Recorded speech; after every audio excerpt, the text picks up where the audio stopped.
Prieš 4,5 milijardo metų, kai jūsų planeta tik pradėjo atvėsti po chaotiškos formavimosi fazės, kažkas neįtikėtino įvyko Saulės sistemoje. Milžiniška asteroido banga, kuri turėjo smogti į jauną Žemę ir galimai sunaikinti bet kokią galimybę gyvybei atsirasti, staiga pakeitė kryptį.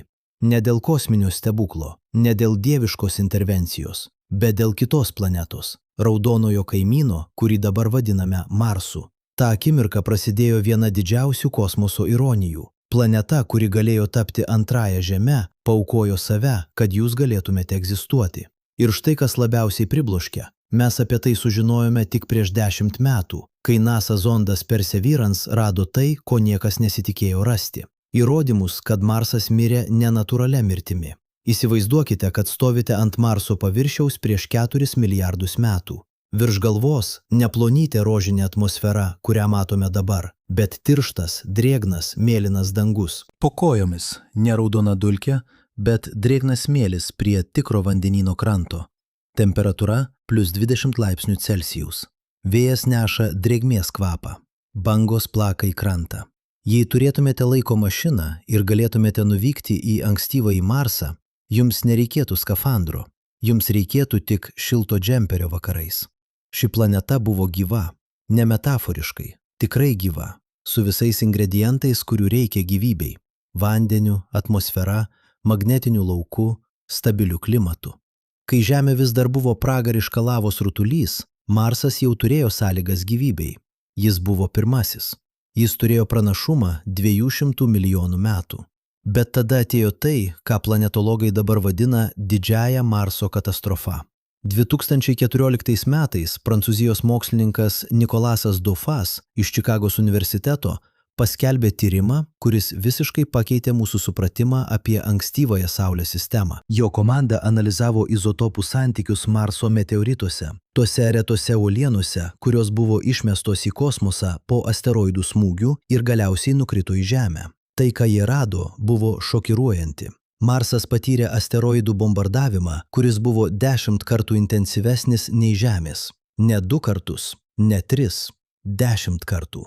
Tarsi kažkas tyčia nukreipė visą kosmoso artileriją į vieną taikinį.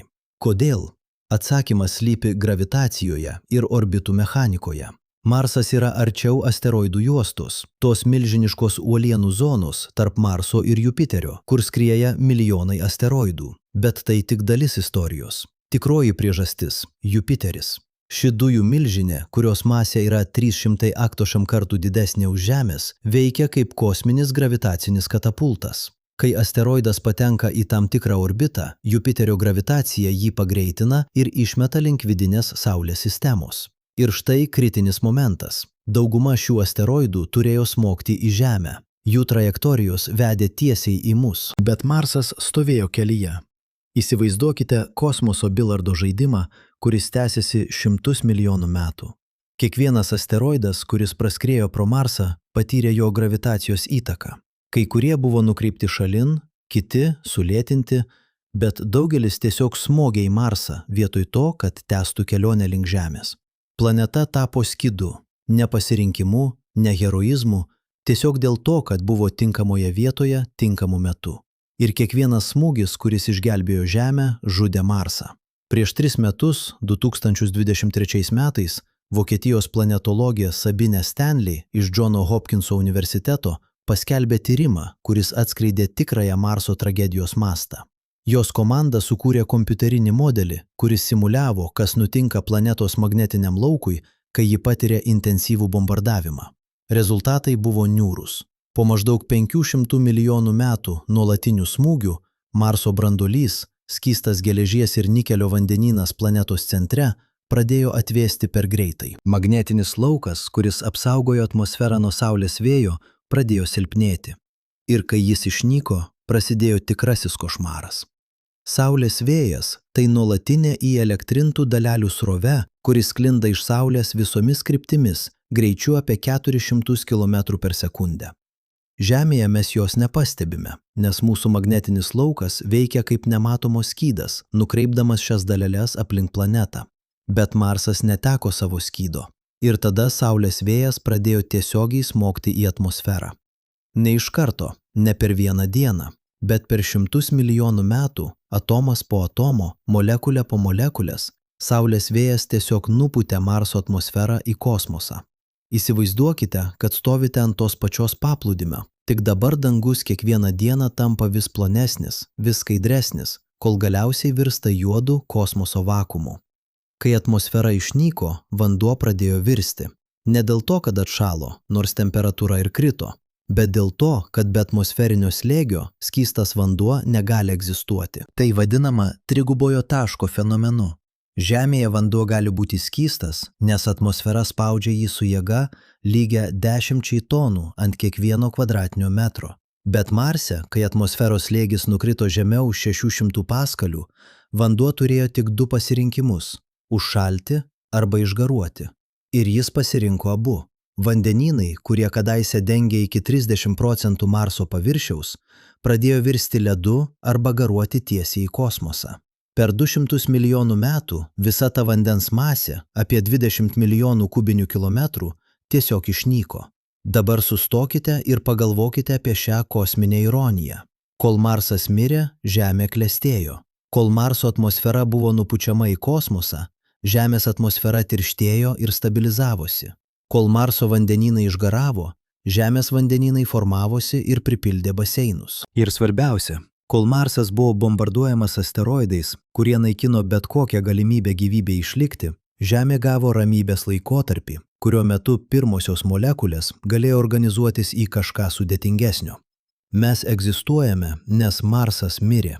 Kiekvienas žmogus, kuris kada nors gyveno, kiekviena mintis, kuri kada nors buvo pagalvota, kiekvienas meno kūrinys, kiekvienas mokslo atradimas, visa tai tapo įmanoma tik todėl, kad viena planeta paaukojo save už kitą. Bet štai kas labiausiai pribloškė. Marsas ne tik mirė, jis mirė turėdamas gyvybę. 2021 metus NASA zondas Perseverance rado Jezero krateryje, sename ežero dugne, uolienų sluoksnius, kurie formuojasi tik biologinių procesų metu. Organinės molekulės, fosfatai, karbonatai, visa cheminė signatūra, kuri Žemėje visada reiškia gyvybę. Mokslininkai vis dar ginčijasi, ar tai tikrai buvo gyvybė, ar tik labai panaši chemija. Bet viena aišku, jei Marse buvo gyvybė, ji neturėjo laiko evoliucionuoti. Ji neturėjo milijardų metų, kurių reikia sudėtingumui atsirasti. Ji buvo nutraukta per anksti. Įsivaizduokite alternatyvią istoriją. Įsivaizduokite, kad Marsas būtų šiek tiek toliau nuo asteroidų juostos, arba kad Jupiteris būtų šiek tiek kitoje orbitoje, arba kad tie asteroidai būtų pasiskirstę tolygiau tarp abiejų planetų. Toje istorijoje Marsas išlaiko savo magnetinį lauką. Jo atmosfera lieka tiršta, vandenynai neišgaruoja. Ir gyvybė, kuri ten atsirado prieš 4 milijardus metų, turi laiko evoliucionuoti. Per 3 milijardus metų ji tampa sudėtinga, per 4 protinga. Ir dabar, šiandien, 2026 metais, mes žiūrime į Marsą per teleskopus ir matome ne tuščią dykumą, bet miestus, šviesas, civilizaciją, brolių protą, kuris atsirado prieš mus ir laukia, kol mes juos pasieksime. Bet toje istorijoje yra problema. Jei Marsas nebūtų paėmęs tų smūgių, juos būtų paėmusi Žemė. Ir Žemė, kuri buvo jaunesnė, mažesnė, su silpnesniu magnetiniu lauku, greičiausiai nebūtų išgyvenusi. Mūsų planeta būtų tapusi tuo, kuo Marsas yra dabar. Šalta, sausa, negyvena dykuma. Toje alternatyvioje istorijoje marsiečiai žiūri į mėlyną tašką danguje ir svajoja apie planetą, kuri galėjo turėti gyvybę, bet mirė per anksti. Jie siunčia zondus į Žemę ir randa fosilijų įrodymus, kad čia kadaise buvo vanduo, atmosfera, galbūt net primityvi gyvybė. Ir jie klausia savęs, kodėl mes išgyvenome, o jie ne. Tai yra kosminė dilema, kuri neturi gero atsakymo. 2 planetos, abi su potencialu gyvybei, bet tik viena galėjo išgyventi. Ne dėl to, kad viena buvo geresnė ar stipresnė, tiesiog dėl to, kad viena stovėjo tinkamoje vietoje, tinkamu metu. Ir ta vieta buvo mirtina. Prancūzų astrofizikė Atena Kustenis iš Paryžiaus observatorijos 2019 metais paskelbė filosofinį straipsnį, kuriame kėlė klausimą, Ar turime moralinę pareigą atgaivinti Marsą? Jei mes egzistuojame tik todėl, kad Marsas mirė už mus, ar neturime skolos tai planetai? Ar neturėtume pabandyti gražinti tai, kas buvo paimta? Kai kurie mokslininkai sako, kad tai sentimentalumas. Marsas nėra auka, jis tiesiog planeta, kuri patyrė natūralius procesus. Bet kiti teigia, kad tai daugiau nei mokslas, tai etika. Jei turime technologiją terraformuoti Marsą, sukurti ten atmosferą, sušildyti klimatą, galbūt net gražinti vandenis, ar neturėtume to padaryti? Ne dėl mūsų, bet dėl gyvybės, kuri ten buvo ir buvo nutraukta. Šiandien, kai žiūrime į Marsą per teleskopus, matome raudoną dykumą. Bet dabar žinome, kad žiūrime į kapines, į planetą, kuri mirė nenatūralia mirtimi, bet paaukojo save. Kiekvienas krateris ant jo paviršiaus – tai ženklas smūgio, kuris nepataikė į Žemę.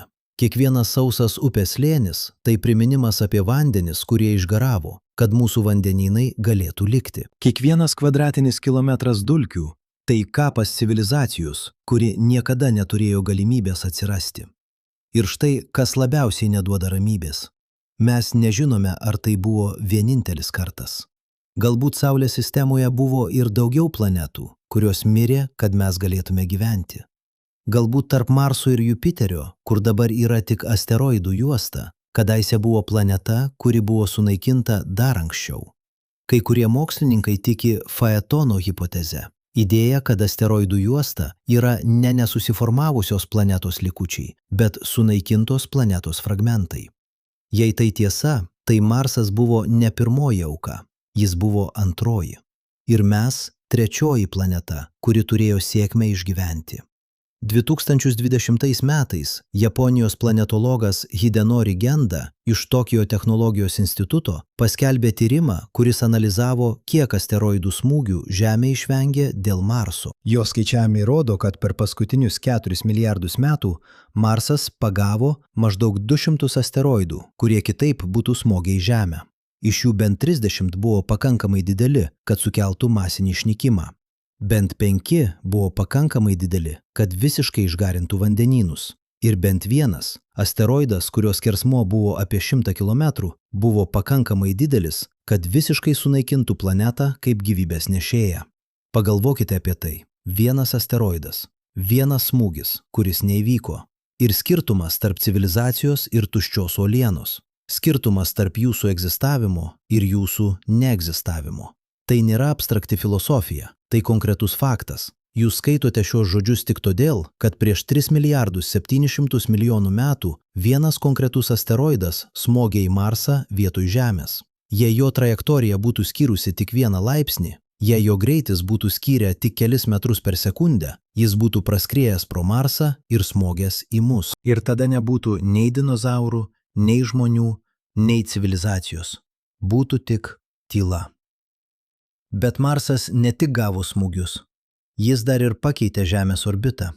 2018 metais Amerikos astronomas Jacques Lascar iš Paryžiaus observatorijos paskelbė tyrimą, kuris parodė, kad be Marso Žemės ašies posvyris būtų chaotiškas.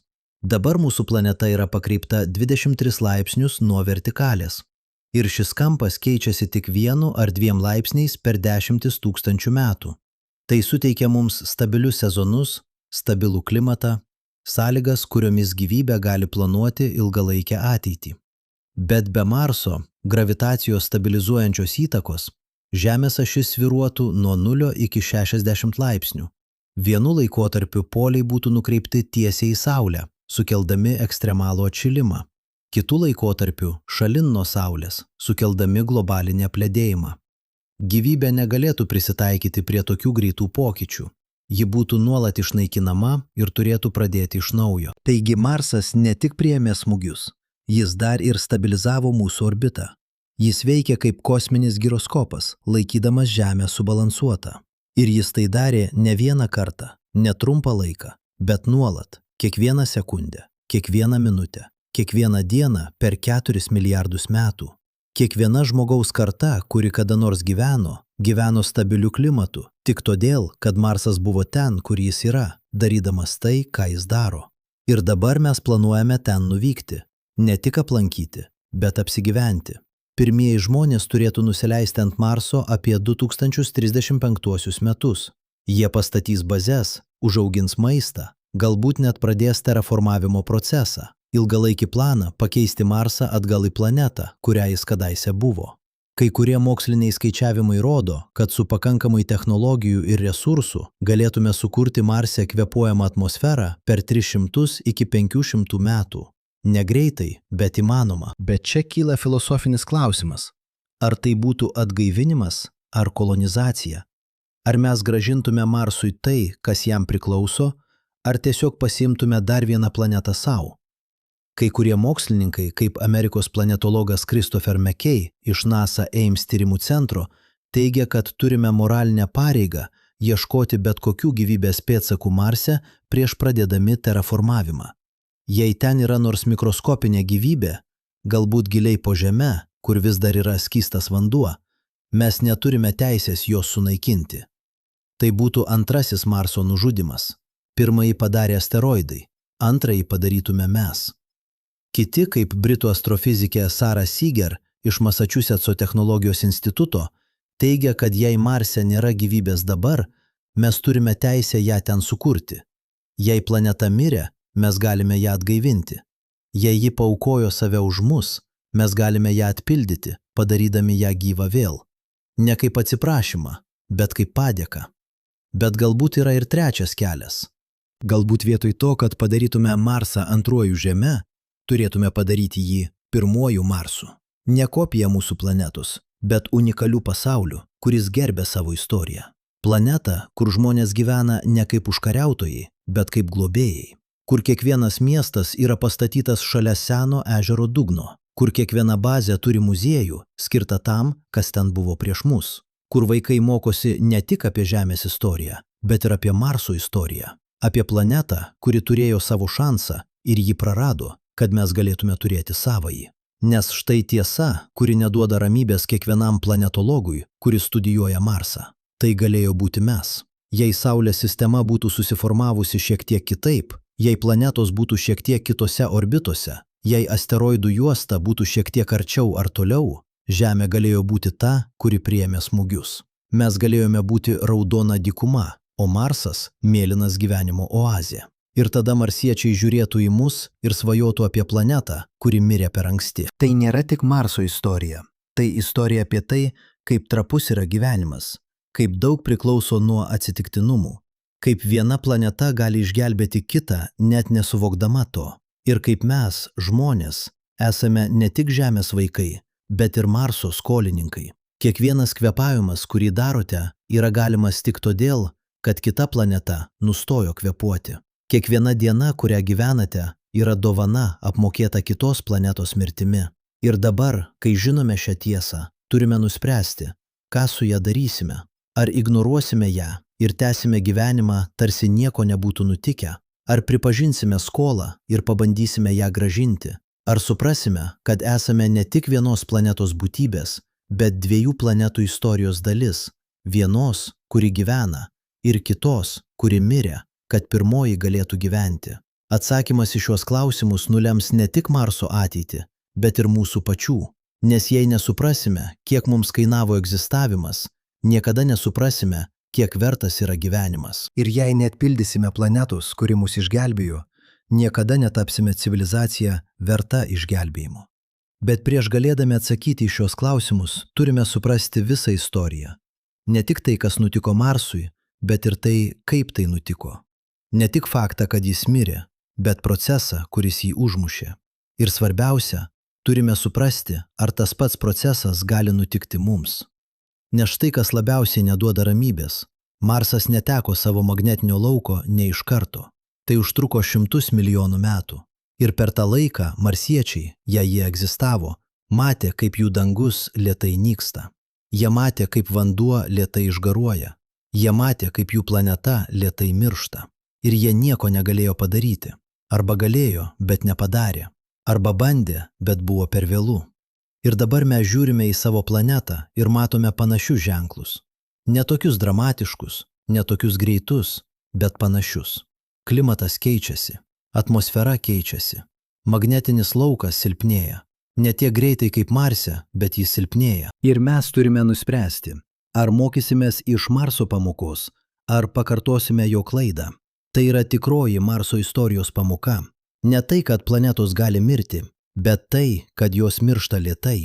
Pakankamai lėtai, kad būtų laiko pastebėti. Pakankamai lėtai, kad būtų laiko reaguoti. Bet tik jei žiūrime, tik jei klausomės, tik jei suprantame, kad tai, kas nutiko ten, gali nutikti čia. Norėdami suprasti, kaip miršta planeta, turime pradėti nuo jo širdies. Įsivaizduokite, kad galėtumėte prakirsti Marsą pusiau kaip obuolį ir pažvelgti į jo vidų. 3000 km žemiau paviršiaus, kur temperatūra siekia 2000 laipsnių Celsijaus, rasite tai, kas kadaise buvo planetos gyvybės šaltinis – skystą geležies ir nikelio branduolį. Prieš 4 milijardus metų šis branduolys veikia kaip milžiniškas dinamo. Besisukantis skysčio metalas generavo magnetinį lauką, kuris apsaugojo visą planetą. Bet dabar, kai NASA zondas InSight 2019 metais pirmą kartą išmatavo Marso branduolio dydį ir būseną, mokslininkai rado kažką šokiruojančio. Branduolys vis dar yra skystas, bet jis beveik nejuda. Tarsi širdis, kuri vis dar plaka, bet taip lėtai, kad nebegali aprūpinti kūno krauju. Vokietijos geofizikė Brigitte Knappmeier-Endrun iš Kelno universiteto, kuri vadovavo InSight seisminių duomenų analizei, aprašė tai taip. Mes tikėjomės rasti sustingusį branduolį, bet radome kažką blogesnio – mirantį branduolį. Jis vis dar skystas, bet prarado energiją judėti pakankamai greitai, kad generuotų magnetinį lauką. Tai tarsi žiūrėti į žmogų komos būsenoje, techniškai gyvas, bet funkciškai miręs. Šis atradimas pakeitė viską, ką manėme žinantis apie planetų mirtį. Nes problema nebuvo ta, kad Marsas atvėso per greitai. Problema buvo ta, kad jis atvėso netolygiai. Kai asteroidas smūgiuoja į planetą, jis nedaro tik kraterio paviršiuje. Smūgio energija sklinda gilyn, kaip bangos vandenyje. Tik šios bangos keliauja per uolieną ir metalą. Kai smūgis yra pakankamai stiprus, o mes kalbame apie asteroidus, kurių skersmuo siekia dešimtis ar net 100 kilometrų, šios seisminės bangos pasiekia branduolį. Ir štai kas nutinka. Jos sukelia turbulenciją. Įsivaizduokite, kad plaktumėte puodą su verdančiu vandeniu. Iš pradžių tai padidina cirkuliaciją. Vanduo juda greičiau, maišosi intensyviau. Bet jei plakate per daug, per ilgai, per stipriai, galiausiai pradeda formuotis chaotiški sūkuriai, kurie neskatina, o trukdo normaliai cirkuliacijai. Prancūzų planetologas Julien Monteux iš Clermont-Auvergne universiteto 2021 metus paskelbė kompiuterinį modelį, kuris simuliavo, kas nutinka planetos branduoliui po intensyvaus bombardavimo. Jo rezultatai buvo niūrūs. Po maždaug 500 didelių smūgių per 200 milijonų metų branduolio konvekcija, tas procesas, kuris palaiko magnetinį lauką, tampa chaotiška. Vietoj vieno didelio cirkuliacijos ciklo, kuris generuoja stiprų, stabilų magnetinį lauką, atsiranda dešimtys mažų chaotiškų sūkurių, kurie generuoja silpnus, nestabilius laukus. Ir tada per dar 100 milijonų metų šie sūkuriai lėtai nyksta, kol galiausiai branduolys tiesiog nustoja judėti pakankamai greitai. Bet štai kas labiausiai pribloškia. Šis procesas nebuvo greitas, jis nebuvo staigus. Jis buvo lėtas, nuoseklus, nenumaldomai. Ir jei Marse būtų buvusi protinga gyvybė, ji būtų turėjusi 100 milijonų metų stebėti, kaip jų planeta miršta. Įsivaizduokite civilizaciją, kuri kiekvieną kartą matuoja savo planetos magnetinį lauką ir mato, kaip jis silpnėja. Pirmą kartą jie pastebi, kad laukas sumažėjo 1%. Nieko baisaus, tai gali būti natūralus svyravimas. Po 10 milijonų metų 2%. Po 20 – 5, po 50 – 10. Ir tada jie supranta. Tai nesvyravimas, tai tendencija. Ir ji veda tik viena kryptimi – žemyn. Japonijos planetologas Hisayoshi Shimizu iš Tokijo universiteto 2024 metais paskelbė tyrimą, kuris analizavo, kaip greitai Marso magnetinis laukas silpnėjo. Jo skaičiavimai, pagristi magnetinių anomalijų analizę Marso Plutoje, rodo, kad laukas prarado pusę savo stiprumo per maždaug 150 milijonų metų. Tai gali skambėti kaip ilgas laikas, bet planetinėje skalėje tai yra akimirka. Ir svarbiausia, Tai buvo pakankamai lėta, kad bet kokia protinga civilizacija būtų turėjusi laiko pastebėti ir reaguoti. Bet pakankamai greita, kad būtų beveik neįmanoma sustabdyti. Nes štai problema su planetų magnetiniais laukais. Jų negalima tiesiog įjungti atgal. Tai ne mašina, kurią galima suremontuoti. Tai fundamentalus fizikinis procesas, kuris priklauso nuo planetos dydžio, masės, sudėties ir šilumos. Kad atkurtumėte Marso magnetinį lauką, turėtumėte arba pašildyti jo brandulį atgal iki pradinės temperatūros, o tam reikėtų energijos lygios milijonams vandenilio bombų, arba padidinti planetos sukimosi greitį tiek, kad brandulys vėl pradėtų judėti pakankamai greitai. Bet Marsas jau sukasi beveik maksimaliu greičiu, kurį leidžia jo struktūra. Jei bandytumėte jį pasukti greičiau, planeta tiesiog pradėtų irti. Taigi marsiečiai, jei jie egzistavo, stebėjo, kaip jų apsauginis skydas lėtai nyksta, žinodami, kad nieko negali padaryti. Ir tada prasidėjo antrasis etapas – atmosferos praradimas. Kai magnetinis laukas sumažėjo iki maždaug 10% nuo pradinės vertės, Saulės vėjas pradėjo tiesiogiai sąveikauti su viršutiniais atmosferos sluoksniais. Iš pradžių tai buvo subtilu – keletas atomų per sekundę, keletas molekulių per minutę. Bet per milijonus metų šis lėtas nutekėjimas tapo potviniu. Amerikos planetologė Shannon Curry iš Kalifornijos universiteto Berkleyje, kuri vadovauja NASA misijos Maven moksliniai komandai, 2023 metais paskelbė tyrimus, kurie pirmą kartą tiesiogiai išmatavo, kaip greitai Marsas praranda atmosferą dabar. Jos rezultatai – apie 100 gramų per sekundę. Tai gali skambėti nedaug, tai tik maždaug vieno obuolio svoris. Bet per metus tai sudaro 3000 tonų. Per milijoną metų – 3 milijardus tonų. Per milijardą metų – 3 trilijonus tonų.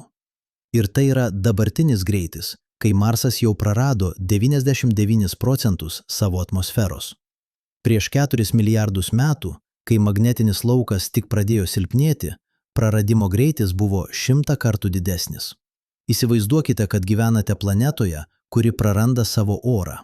Ne iš karto. Jūs neuždusite rytoj, bet pakankamai greitai, kad per jūsų gyvenimą pastebėtumėte skirtumą. Kai gimstate, atmosferos slėgis yra 60 kilopaskalių, maždaug kaip Žemėje 6 km aukštyje.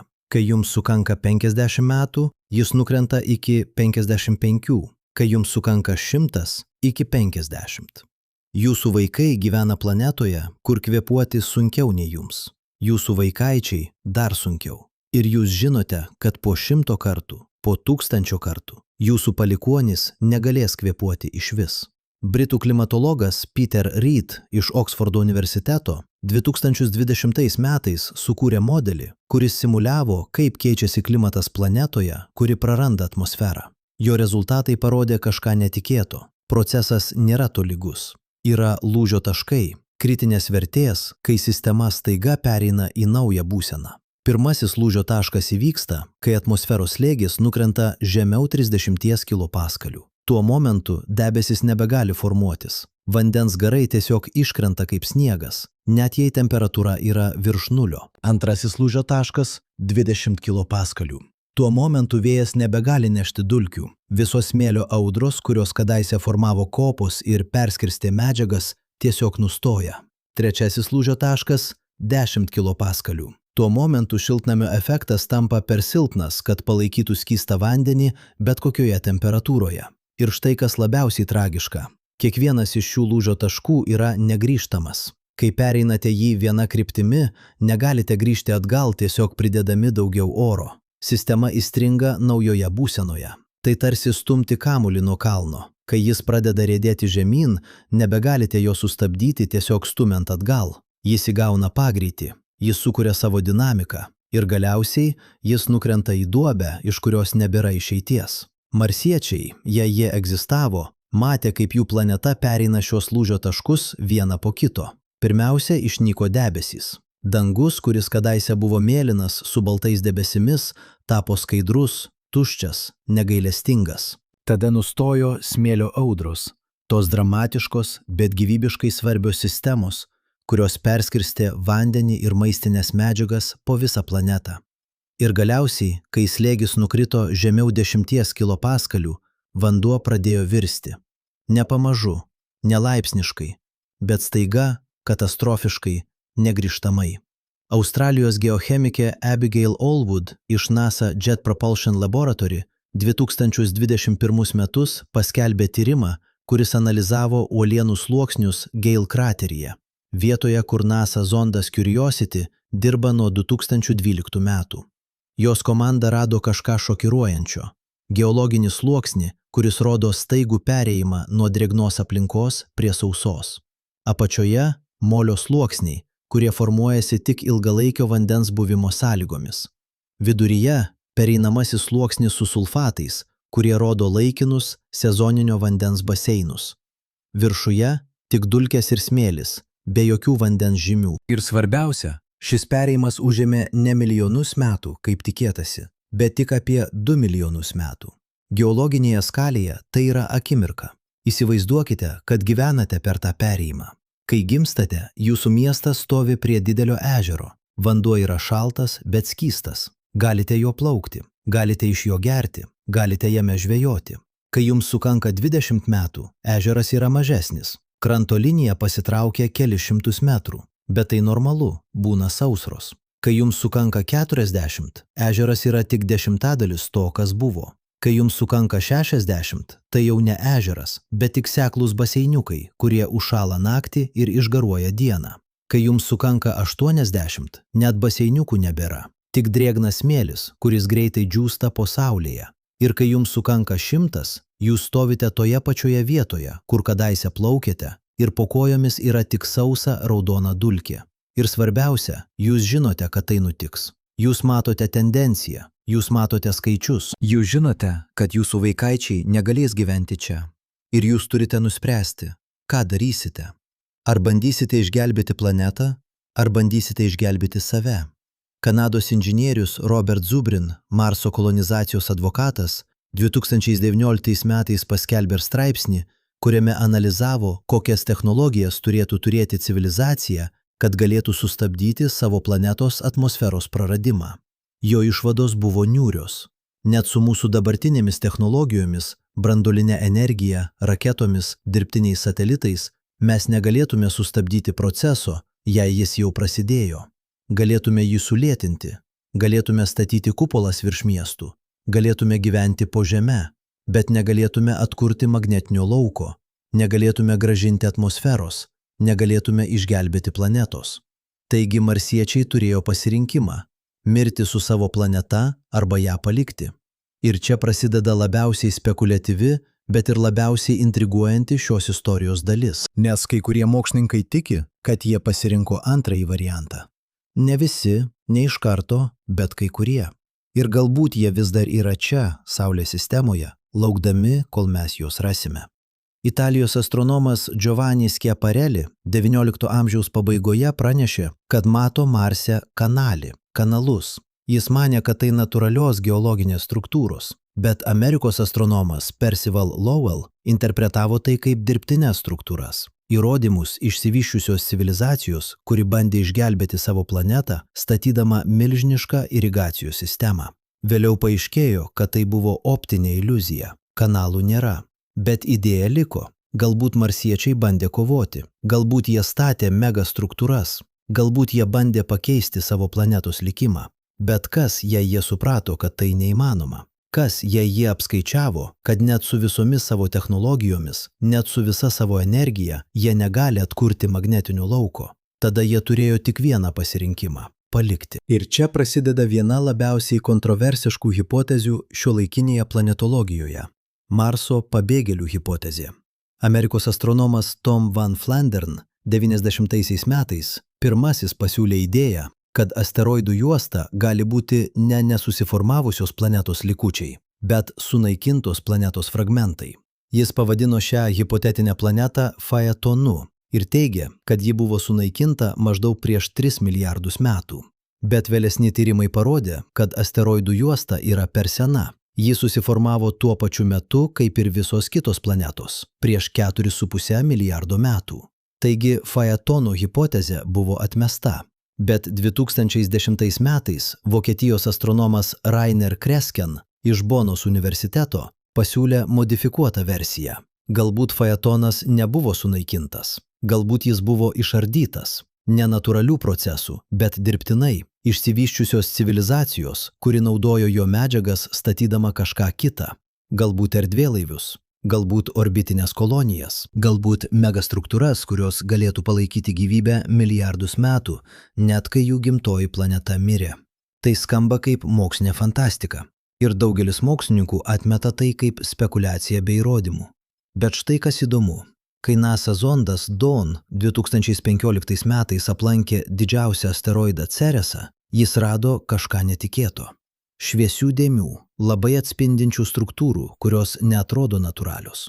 Kai kurie mokslininkai teigia, kad tai tik druskos nuosėdos, bet kiti klausia, kodėl jos yra tik tam tikrose vietose, kodėl jos formuoja beveik geometrinius raštus, kodėl jos atrodo tarsi kažkas tyčia jas ten padėjo. Kinijos planetologė Zhang Hui Ji iš Purpurinės kalno observatorijos 2024 metais paskelbė tyrimą, kuris analizavo Ceresos paviršiaus anomalijas. Jos išvada. Bent 3 iš šių šviesių dėmių negali būti paaiškinti vien natūraliais procesais. Jų padėtis, forma ir sudėtis rodo, kad jos galėjo būti suformuotos dirbtinai. Ar tai reiškia, kad jas sukūrė marsiečiai? Nebūtinai. Galbūt tai kitos civilizacijos darbas. Galbūt tai net ne civilizacijos, bet kažkokių natūralių procesų, kurių dar nesuprantame. Bet tai reiškia, kad turime klausimą, į kurį dar neturime atsakymo. Ir štai kodėl šis klausimas svarbus. Jei marsiečiai egzistavo ir jei jie paliko savo planetą, jie turėjo kažkur nueiti. Ir labiausiai logiška vieta būtų ne kita žvaigždė. Kelionė tarp žvaigždžių reikalauja technologijų, kurias net mes dar neturime. Labiausiai logiška vieta būtų čia, Saulės sistemoje. Galbūt asteroidų juostoje, kur yra milijonai mažų pasaulių, kuriuos galima išnaudoti resursams. Galbūt Jupiterio ar Saturno palydovuose, kur yra vandens ir energijos. Galbūt net Žemėje, kai ji pagaliau tapo tinkama gyvybei. Ši paskutinė galimybė yra labiausiai kontroversiška. Idėja, kad žmonės gali būti marsiečių palikuonis, skamba absurdiškai. Bet kai kurie mokslininkai klausia, kodėl ne? Jei marsiečiai atvyko į Žemę prieš 3,5 milijardo metų, kai čia dar nebuvo sudėtingos gyvybės, jie galėjo tiesiog įsikurti. Jie galėjo evoliucionuoti. Jie galėjo prisitaikyti prie naujos planetos sąlygų. Ir per milijardus metų jie galėjo tapti mumis. Amerikos biochemikė Ron Joseph 2013 metais paskelbė straipsnį, kuriame analizavo žmogaus DNR ir ieškojo anomalijų, kurios galėtų rodyti nežemišką kilmę. Jos išvados buvo kontroversiškos. Ji teigia, kad rado genų sekas, kurios neturi aiškių evoliucinių pirmtakų Žemėje. Bet kiti mokslininkai greitai parodė, kad jos metodologija buvo klaidinga. Tos genų sekos turi pirmtakus tik labai senuose organizmuose, kurių fosilijos yra retos. Taigi, marsiečių DNR hipotezė buvo atmesta. Bet idėja nepasidavė. 2020 metais Japonijos genetikas Atsushi Iriki iš Riken instituto pasiūlė kiek kitą požiūrį. Galbūt marsiečiai neatvyko kaip kolonistai, bet kaip sėklos. Galbūt jie siuntė ne erdvėlaivius su gyventojais, bet erdvėlaivius su DNR, genetinė informacija, kuri galėtų atkurti jų gyvybės formas naujoje planetoje. Tai vadinama nukreipta panspermija. Idėja, kad gyvybė gali būti tyčia paskleidžiama tarp planetų. Ir jei tai tiesa, tai mes galime būti ne marsiečių palikuonis, bet jų kūriniai, biologiniai robotai, suprogramuoti nešti jų genetinį kodą į ateitį. Tai skamba kaip mokslinė fantastika. Ir tai greičiausiai yra mokslinė fantastika. Bet štai kas svarbu, mes nežinome. Mes neturime įrodymų nei už, nei prieš. Mes turime tik klausimus.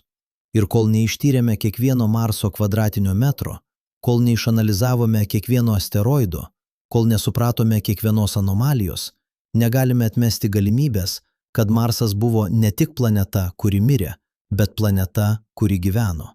Ir galbūt vis dar gyvena.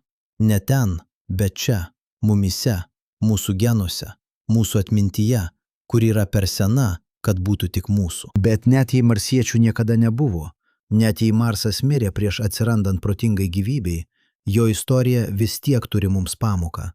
Nes tai, kas nutiko jam, gali nutikti mums.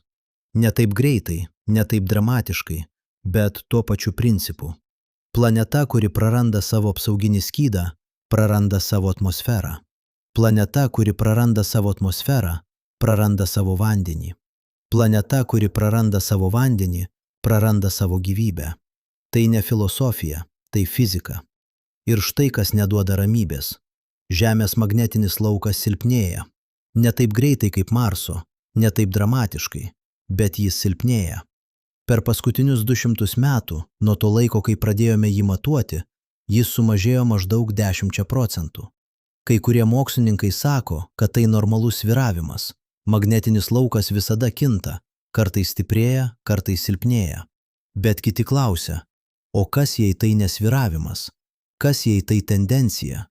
Kas jei mes esame ankstyvoje Marso scenarijaus stadijoje, tik dar to nesuprantame? Danijos geofizikė Niels Olsen iš Technikos universiteto Kopenhagoje 2022 metais paskelbė tyrimą, kuris analizavo Žemės magnetinio lauko pokyčius per pastaruosius 20 metų, naudojant duomenis iš Europos kosmoso agentūros satelitų SWORM. Jo išvados buvo neramios. Laukas ne tik silpnėja, bet ir tampa nestabilesnis. Pietų Atlanto anomalija, regionas, kur magnetinis laukas yra ypač silpnas, plečiasi. Magnetiniai poliai juda greičiau nei bet kada per pastaruosius kelis tūkstančius metų. Ir svarbiausia, šie pokyčiai spartėja. Ar tai reiškia, kad Žemė taps antrąja Marsu? Ne, bent jau ne artimiausių metų. Mūsų planeta yra didesnė, masyvesnė, turi aktyvesnį brandulį. Mūsų magnetinis laukas yra daug stipresnis ir stabilesnis. Bet tai nereiškia, kad esame saugus amžinai. Geologiniai įrašai rodo, kad Žemės magnetinis laukas jau kelis kartus apsivertė. Šiaurės ir pietų poliai pasikeitė vietomis. Paskutinis toks apsivertimas įvyko prieš 78 tūkstančius metų. Ir kitas gali įvykti bet kada. Galbūt po 100 metų, galbūt po 1000, galbūt po milijono. Mes nežinome. Bet štai ką žinome.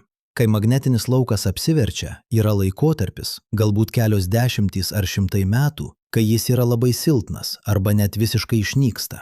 Ir per tą laikotarpį Žemė tampa panaši į Marsą, be apsauginio skydo, tiesiogiai veikiama Saulės vėjo. Tai nereiškia, kad visi mirsime. Atmosfera neišnyks per 100 metų, bet tai reiškia, kad padidės radiacijos lygis, kad sutriks komunikacijos satelitai, kad gali kilti problemų su elektros tinklais, kad gali pasikeisti klimatas. Ir svarbiausia, kad turime būti pasirengę. Australijos inžinierius Brett Milligan iš Melburno universiteto 2023 metais pasiūlė projektą, kaip apsaugoti Žemę nuo Saulės vėjo, jei magnetinis laukas išnyktų. Jo idėja – pastatyti dirbtinį magnetinį skydą, milžinišką superlaidų magneto sistemą orbitoje, kuri generuotų magnetinį lauką pakankamai stiprų, kad nukreiptų Saulės vėjo daleles aplink Žemę. Tai skamba kaip mokslinė fantastika, bet matematika veikia. Problema tik ta, kad tokiai sistemai reikėtų energijos lygios keliems šimtams brandulinių elektrinių. Ir ji turėtų būti pastatyta ir paleista per kelias dešimtis metų, greičiau nei bet koks megaprojektas, kurį žmonija kada nors įgyvendino. Ar mes galėtume tai padaryti? Galbūt, jei pradėtume dabar, jei investuotume resursus, jei dirbtume kartu kaip viena rūšis, ne kaip konkuruojančios tautos. Bet štai problema. Mes to nedarome. Mes net negalvojame apie tai. Nes magnetinio lauko silpnėjimas yra lėtas procesas. Jis neužmuša žmonių šiandien. Jis nesukelia krizių rytoj. Jis yra tik tendencija, tik skaičiai, tik abstrakti grėsmė, kuri galbūt niekada netaps reali. Ir štai kodėl Marso istorija yra svarbi, nes ji parodo, kas nutinka, kai ignoruojame lėtas tendencijas, kai manome, kad turime laiko, kai manome, kad problema išsispręs pati. Marsas turėjo šimtus milijonų metų pastebėti, kad jo magnetinis laukas silpnėja. Jis turėjo laiko reaguoti, bet jis nereagavo. Arba reagavo per vėlai, arba neturėjo technologijų.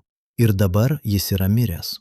Mes turime pasirinkimą. Galime mokytis iš Marso pamokos. Galime pradėti stebėti savo planetos gyvybinius ženklus. Ne tik klimatą, ne tik atmosferą, bet ir magnetinį lauką, branduolio būseną, tektoninį aktyvumą. Galime pradėti kurti technologijas, kurios galėtų apsaugoti mus, jei kas nors nutiktų. Galime pradėti galvoti ne tik apie artimiausią ateitį, bet ir apie tolimą ateitį. Apie tai, kokią planetą paliksime ne tik savo vaikams, bet ir savo vaikaičiams po 1000 kartų. Arba galime daryti tai, ką greičiausiai darė marsiečiai, jei jie egzistavo. Galime žiūrėti į skaičius, matyti tendenciją, suprasti grėsmę ir vis tiek nieko nedaryti. Nes problema yra per didelė. Nes sprendimas yra per brangus. Nes turime svarbesnių dalykų, apie kuriuos galvoti šiandien. Ir tada, po milijono metų, kita civilizacija žiūrės į mūsų planetą ir klaus, kodėl jie nieko nedarė. Jie turėjo laiko, jie turėjo technologijų, jie žinojo, kas nutiks. Kodėl jie tiesiog stebėjo, kaip jų planeta miršta? Atsakymas į šį klausimą nulems ne tik mūsų ateitį, bet ir mūsų vietą kosminėje istorijoje. Ar būsime civilizacija, kuri išmoko iš Marso pamokos? Ar būsime civilizacija, kuri pakartojo jo klaidą? Ar būsime tie, kurie išgelbėjo savo planetą, ar tie, kurie ją prarado? Bet prieš galėdami atsakyti į šios klausimus, turime suprasti dar vieną dalį istorijos. Ne tik tai, kaip Marsas mirė, ne tik tai, kaip mes galime išvengti tos pačios lemties, bet ir tai, kokią kainą sumokėjo Marsas už mūsų išgyvenimą. Nes jei Marsas tikrai paaukojo save, kad mes galėtume gyventi, tai ne tik astronominis faktas, tai moralinė skola. Ir skolos turi būti grąžintos. Įsivaizduokite, kad stovite ant Marso paviršiaus šiandien, 2026 metais, ir žiūrite į dangų. Virš galvos ne mėlynas skliautas, bet juodas kosmoso vakuumas, matomas net dieną. Saulė šviečia, bet ji nešildo. Temperatūra yra -60 laipsnių Celsijaus. Po kojomis raudona dulkė, kuri kadaise buvo vandenyno dugnas. Ir štai kas labiausiai pribloškia. Jei turėtumėte pakankamai galingą teleskopą, galėtumėte pažvelgti į tą mažą mėlyną tašką horizonte ir pamatyti planetą, kuri gyvena todėl, kad ši mirė. Žemę, mūsų namus. Pasaulį, kuris egzistuoja tik todėl, kad Marsas sumokėjo kainą. Bet kokia buvo ta kaina? Ne metaforiškai, tiksliai, kiekybiškai, išmatuojamai. Prancūzijos astrofizikė Silvestre Moris iš Tulūzos universiteto, kuri vadovauja KEM instrumentui ant NASA zondo Curiosity, 2024 metais paskelbė tyrimą, kuris pirmą kartą bandė apskaičiuoti tikrąją Marso aukos mastą. Jos komanda analizavo 1000 uolienų mėginių surinktų per 10 metų misijos ir atkūrė cheminę istoriją.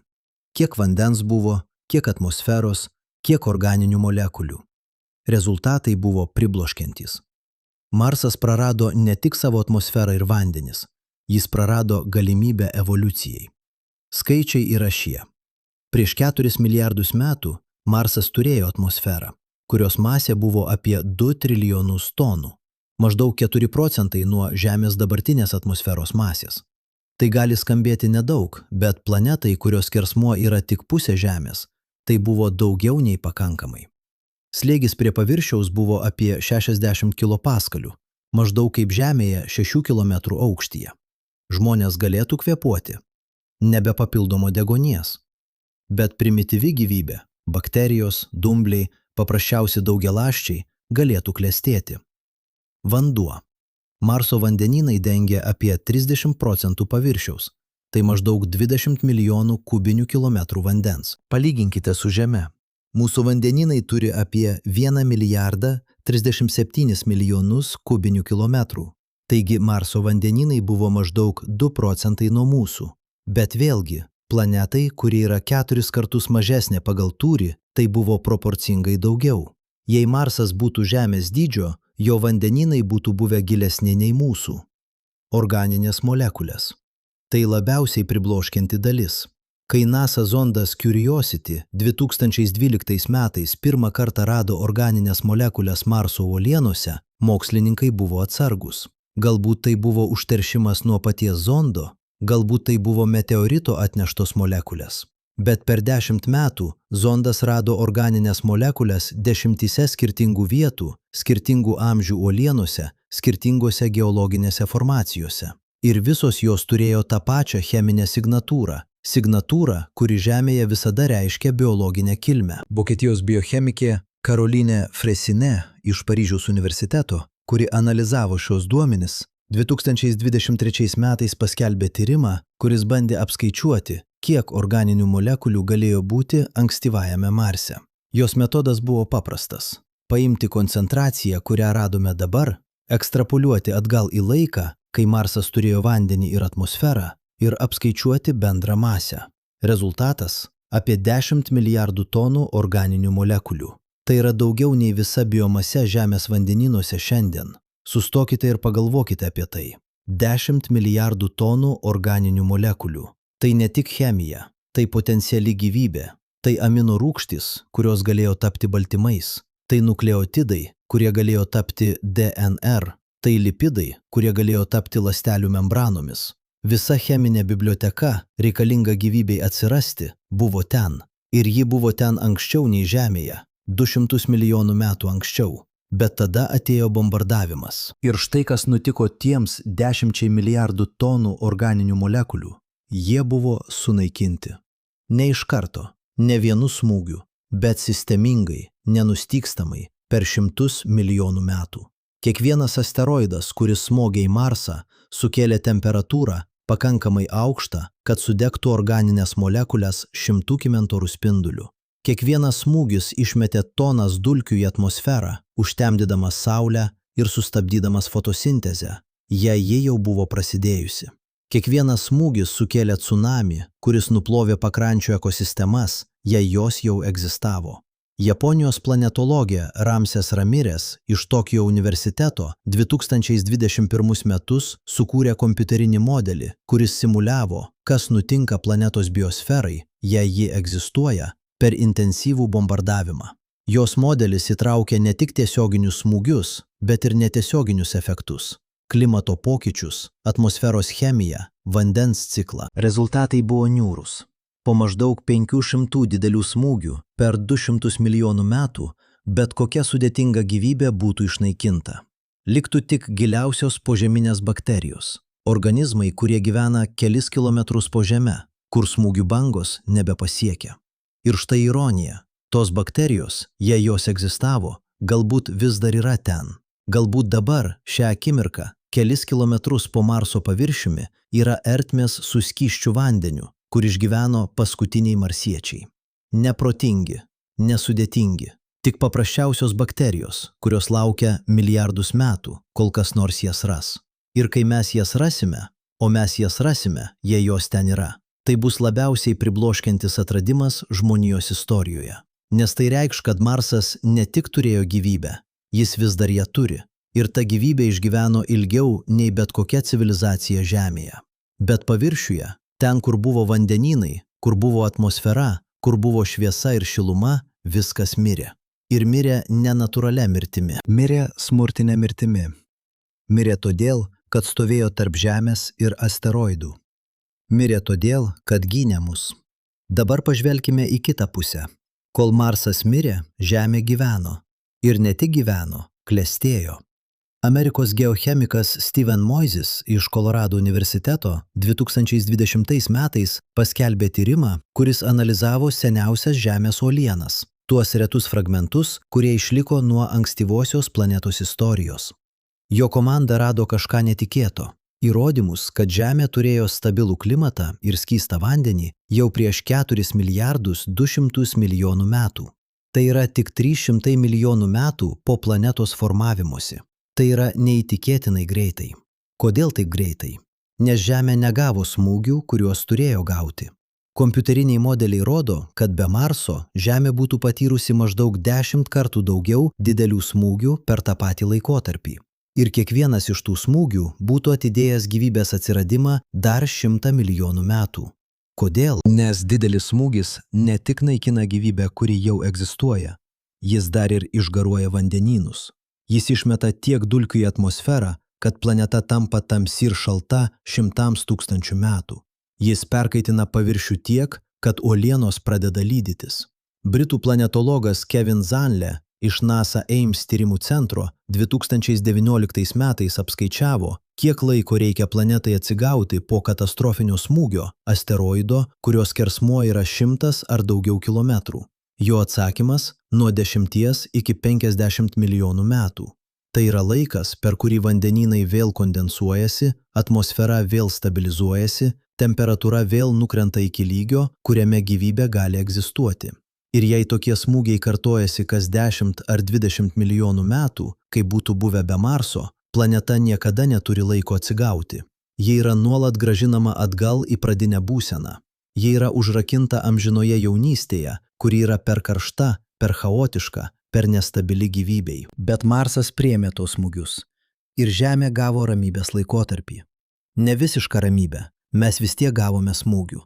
Bet pakankamai retų, pakankamai mažų, kad gyvybė galėtų atsirasti ir išlikti. Ir štai kas labiausiai pribloškia. Pirmosios gyvybės žymės Žemėje atsiranda prieš 3 milijardus 800 milijonų metų. Tai yra tik 70 milijonų metų po to, kai Marsas prarado savo magnetinį lauką. Tarsi planeta laukė, kol jos gynėjas mirs ir tik tada pradėjo gyventi. Ar tai sutapimas? Galbūt. Bet kai kurie mokslininkai mano, kad ne. Australijos astrobiologė Charlie Lynn Weaver iš Australijos nacionalinio universiteto 2022 metais pasiūlė hipotezę, kurią pavadino Marso skydo efektu. Jos idėja – Marsas ne tik fiziškai blokavo asteroidus, jis dar ir gravitaciškai stabilizavo vidinę Saulės sistemą. Jo buvimas tam tikroje orbitoje sukūrė rezonansus, gravitacinius modelius, kurie nukreipė daugelį asteroidų šalin nuo Žemės. Ir kai Marsas prarado savo magnetinį lauką ir pradėjo keistis, jo atmosfera išgaravo, jo masė šiek tiek sumažėjo dėl atmosferos praradimo, tie rezonansai pasikeitė. Ir staiga Žemė tapo dar saugesnė. Tai skamba paradoksaliai. Marso mirtis padarė Žemę saugesnę, bet matematika veikia. Kai planeta praranda atmosferą, ji praranda masę. Nedaug. Marso atmosfera buvo tik apie 2 trilijonus tonų, o pati planeta sveria 642 sekstilijonus tonų.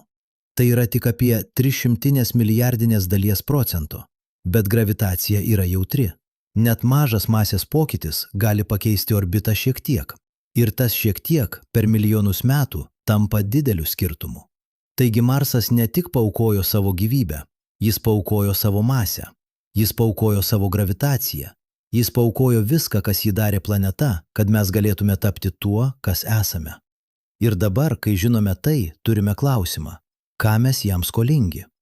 Čia prasideda filosofinė dalis, kuri neturi aiškaus atsakymo. Kai kurie mokslininkai sako, nieko. Marsas nėra asmuo. Jis nepasirinko aukotis. Jis tiesiog buvo tinkamoje vietoje, tinkamu metu. Ir fizikos dėsniai padarė savo darbą.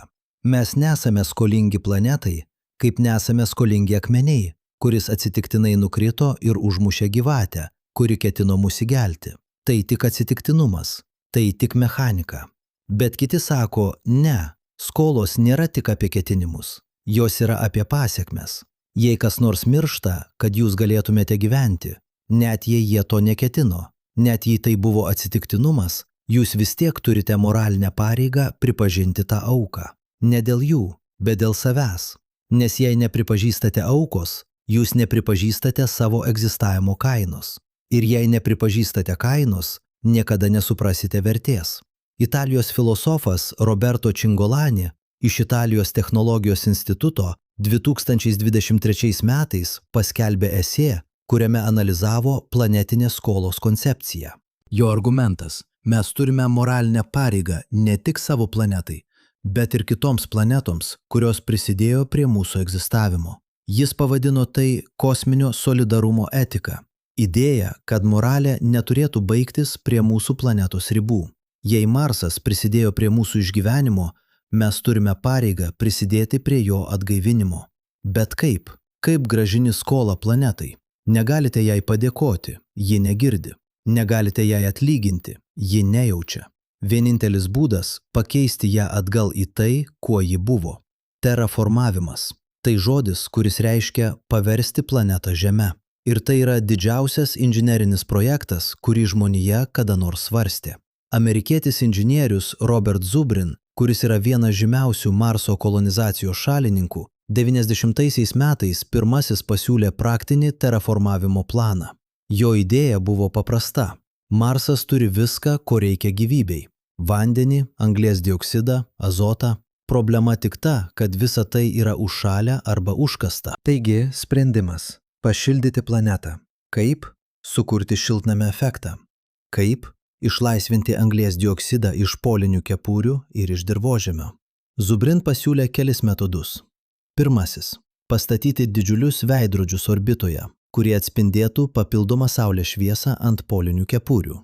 Antrasis – numesti ant polinių kepurių tamsią dulkę, pavyzdžiui, anglies dulkę, kuri absorbuotų daugiau šilumos. Trečiasis – gaminti šiltnamio dujas dirbtinai, pavyzdžiui, per fluorangliavandenius, kurie yra 1000 kartų efektyvesni už anglies dioksidą. Ketvirtasis – naudoti branduolines bombas, kad jis sprogdintų požeminį ledą ir išlaisvintų vandens garus į atmosferą. Taip, jūs teisingai girdėjote – branduolines bombas. Zubrin apskaičiavo, kad reikėtų maždaug 10 000 branduolinių sprogmenų, kiekvienas apie 10 megatonų, susprogdintų strateginėse vietose per 100 metų. Tai skamba kaip košmaras, bet matematika veikia. Kiekvienas sprogimas išlaisvintų milijonus tonų vandens garų ir anglies dioksido. Per 100 metų atmosferos slėgis padidėtų nuo dabartinių 600 paskalių iki maždaug 10 000 paskalių. Tai vis dar tik 10% nuo Žemės atmosferos, bet tai būtų pakankamai, kad vanduo galėtų būti skystas. Ir kai vanduo taptų skystas, prasidėtų tikrasis procesas. Nes štai kas nutinka, kai Marse atsiranda skystas vanduo. Prasideda gyvybė. Ne iš karto, nesudėtinga, bet paprasčiausia – bakterijos, dumbliai, kerpės. Ir kai tos paprasčiausios formos pradeda fotosintezę, jos pradeda gaminti deguonį. Lėtai. Labai lėtai, bet nuosekliai. Kompiuteriniai modeliai rodo, kad su tinkama bakterijų rūšimi galėtume sukurti kvėpuojamą atmosferą per 300 iki 500 metų. Bet čia kyla problema. Didžiulė, fundamentali, galbūt neišsprendžiama problema. Kas jei Marse jau yra gyvybė? Kas jei tos požeminės bakterijos, apie kurias kalbėjome, tikrai egzistuoja? Turime teisę jas sunaikinti. Turime teisę kolonizuoti planetą, kuri jau turi savo biosferą, net jei ta biosfera yra tik mikroskopinė. Amerikietis planetologas Christopher McKay iš NASA Ames tyrimų centro yra vienas žymiausių šios dilemos analizatorių. 2020 metais jis paskelbė straipsnį, kuriame pasiūlė planetinės apsaugos principą. Prieš pradedami terraformavimą turime ištirti kiekvieną kvadratinį kilometrą Marso. Turime nusileisti į kiekvieną įtariamą požeminę ertmę. Turime paimti mėginius iš kiekvieno giliojo gręžinio. Ir tik jei nerasime jokių gyvybės žymių, galime pradėti keisti planetą. Bet štai problema. Tai užtruktų 100 metų. Marsas turi 148 milijonus kvadratinių kilometrų paviršiaus. Jei norėtume ištirti kiekvieną kvadratinį kilometrą su tokiu pat detalumu, kaip dabar tyrinėja Curiosity ir Perseverance, reikėtų milijonų zondų ir 1000 metų. Tai neįmanoma. Taigi turime pasirinkti. Arba laukti, kol turėsime absoliučią užtikrintumą ir galbūt niekada nepradėti terraformavimo, arba pradėti dabar ir rizikuoti, kad galbūt sunaikinsime kažką neįkainojamo. Prancūzų bioetikė Laurence Perbal iš Paryžiaus universiteto 2021 metus pasiūlė kompromisą, kurį pavadino laipsniško terraformavimo principu. Jos idėja – pradėti nuo mažų kontroliuojamų eksperimentų. Pavyzdžiui, sukurti uždarą ekosistemą vienoje gilumoje, dirbtinę ertmę su vandeniu, atmosfera ir bakterijomis. Stebėti, kaip ji vystosi. Jei viskas gerai, išplėsti į didesnę ertmę. Tada į kelias ertmes, tada į visą regioną. Ir tik jei po 100 metų eksperimentų nerasime jokių problemų, pradėti globalinį terraformavimą. Tai skamba protingai, bet tai vis tiek palieka pagrindinį klausimą. Turime teisę. Net jei nerasime gyvybės, net jei būsime 100% tikri, kad Marsas yra miręs, turime teisę jį pakeisti, turime teisę paversti jį antrąją Žemę. Ar turėtume palikti jį tokį, koks jis yra? Paminklas tam, kas buvo, įspėjimas apie tai, kas gali nutikti. Čia nuomonės išsiskiria. Kai kurie mokslininkai, kaip britų astrofizikė Sarah Seager iš Massachusetts technologijos instituto, teigia, kad turime ne tik teisę, bet ir pareigą terraformuoti Marsą. Jos argumentas – jei Marsas paaukojo save už mus, geriausias būdas pagerbti tą auką – grąžinti jam gyvybę. Ne kaip atsiprašymą, bet kaip padėką. Ne kaip kompensaciją, bet kaip tęsinį. Marsas pradėjo istoriją, kuri buvo nutraukta. Mes galime ją tęsti.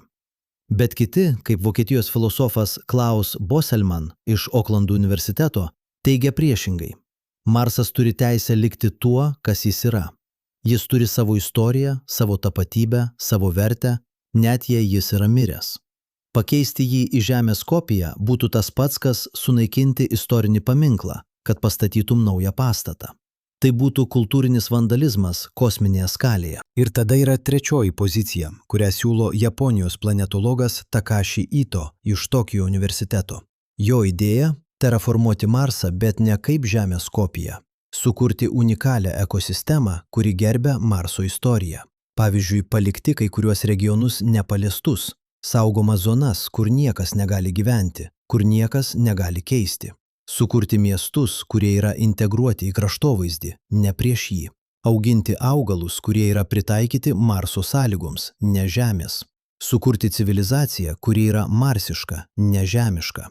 Tai skamba kaip kompromisas, bet tai vis tiek palieka klausimą, kas nuspręs, kas turi autoritetą priimti sprendimą, kuris paveiks visą planetą milijardams metų. Jungtinės tautos, NASA, SpaceX, pirmieji kolonistai, kurie ten nusileis.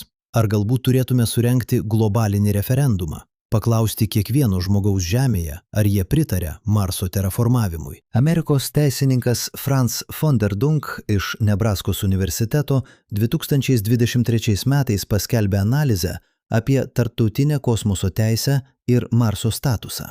Jo išvada – pagal dabartinę teisę niekas nevaldo Marso. Išorinės kosmoso sutartis iš 1967 metų teigia, kad jokia valstybė negali pretenduoti į suverenitetą virš dangaus kūno. Bet ji nieko nesako apie terraformavimą. Ji nieko nesako apie planetų keitimą. Tai yra teisinis vakumas. Ir tas vakumas turi būti užpildytas prieš pradedant bet kokius rimtus projektus. Bet štai problema. Teisė visada atsilieka nuo technologijų. Kai Kolumbas atplaukė į Ameriką, nebuvo tarptautinės teisės, kuri reguliuotų kolonizaciją. Kai pirmieji žmonės ir skrido į kosmosą, nebuvo teisės, kuri reguliuotų kosmoso veiklą. Teisė atsiranda tik po to, kai kas nors jau padaryta. Ir dažnai jie atsiranda per vėlai, kad sustabdytų žalą. Taigi, tikrovė greičiausiai bus tokia. Kas nors pradės terraformuoti Marsą prieš tarptautinį bendruomeniai susitariant. Galbūt tai bus privati kompanija kaip SpaceX, galbūt tai bus valstybė kaip Kinija ar Amerika, galbūt tai bus konsorciumas iš kelių šalių. Bet kas bebūtų, jie pradės, nes galės. Ir tada likusi žmonija turės nuspręsti, ar sustabdyti juos, ar prisijungti. Ir štai kas labiausiai neduoda ramybės. Kai procesas prasidės, jo nebebus įmanoma sustabdyti. Jei išleisite bakterijas į Marso aplinką, jos pradės daugintis. Jei pradėsite šildyti polines kepures, jos pradės tirpti. Jei pradėsite keisti atmosferą, ji pradės keistis pati. Ir po tam tikro taško, galbūt po 10 metų, galbūt po 20, procesas taps savaiminis. Planeta pradės keistis pati, be mūsų įsikišimo. Ir tada nebebus kelio atgal. Tai vadinama ekologiniu lūžio tašku, momentu, kai sistema pereina į naują būseną ir nebegali grįžti į senąją. Žemėje mes matome tokius lūžio taškus klimato kaitos kontekste. Kai ledynai pradeda tirpti, jie atspindi mažiau saulės šviesos, kas sukelia dar didesnį atšilimą, kas sukelia dar greitesnį tirpimą. Tai yra teigiamas grįžtamasis ryšys, procesas, kuris pats save sustiprina. Ir kai jis prasideda, jį beveik neįmanoma sustabdyti. Marso terraformavimas veiktų tuo pačiu principu. Kai pradėtume šildyti planetą, išsilaisvintų anglies dioksidas, kuris sukeltų šiltnamio efektą, kuris sukeltų dar didesnį atšilimą, kuris išlaisvintų dar daugiau anglies dioksido. Tai yra teigiamas grįžtamasis ryšys. Ir kai jis pasiektų tam tikrą intensyvumą, procesas taptų negrįžtamas. Marsas pradėtų keistis pats ir mes galėtume tik stebėti. Ar tai gerai ar blogai? Priklauso nuo perspektyvos. Jei tikite, kad Marsas turi būti atgaivintas, tai yra gera žinia. Procesas taps lengvesnis ir greitesnis. Bet jei tikite, kad Marsas turi būti paliktas ramybėje, tai yra košmaras. Prarasime kontrolę ir negalėsime sustabdyti. Australijos ekologas Brad Werner iš Kalifornijos universiteto San Diege 2024 metais sukūrė modelį, kuris simuliavo Marso terraformavimo lūžio taškus. Jo rezultatai parodė, kad yra 3 kritiniai momentai. Pirmasis, kai atmosferos slėgis pasiekia 10 kilopaskalių, tuo momentu vanduo gali būti skystas bent trumpam laikui. Antrasis, kai temperatūra pasiekia 0 laipsnių Celsijaus bent vienoje vietoje. Tuo momentu prasideda vandens ciklas – garavimas, krituliai, upės. Trečiasis, kai atsiranda fotosintezuojantys organizmai. Tuo momentu prasideda deguonies gamyba ir procesas tampa biologinis, ne tik fizikinis. Ir štai kas labiausiai pribloškia. Pagal Werner modelį nuo pirmojo lūžio taško iki trečiojo užtrunka tik apie 50 metų. Tai reiškia, kad jei pradėsime terraformavimą dabar, 2026 metais, pirmieji vaikai gimę Marse galėtų sulaukti dienos, kai galės kvėpuoti be skafandro. Ne visur, ne visada, bet kai kuriuose vietose, kai kuriomis dienomis, jie galėtų išeiti į lauką ir pajusti Marso vėją ant veido. Tikrą vėją, ne dulkių audrą. Bet vėją, kuris neša drėgmę, kuris neša gyvybės kvapą.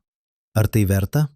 Ar verta rizikuoti sunaikinti tai, kas galbūt yra, požeminės bakterijas, kurios išgyveno milijardus metų, dėl galimybės sukurti kažką naujo?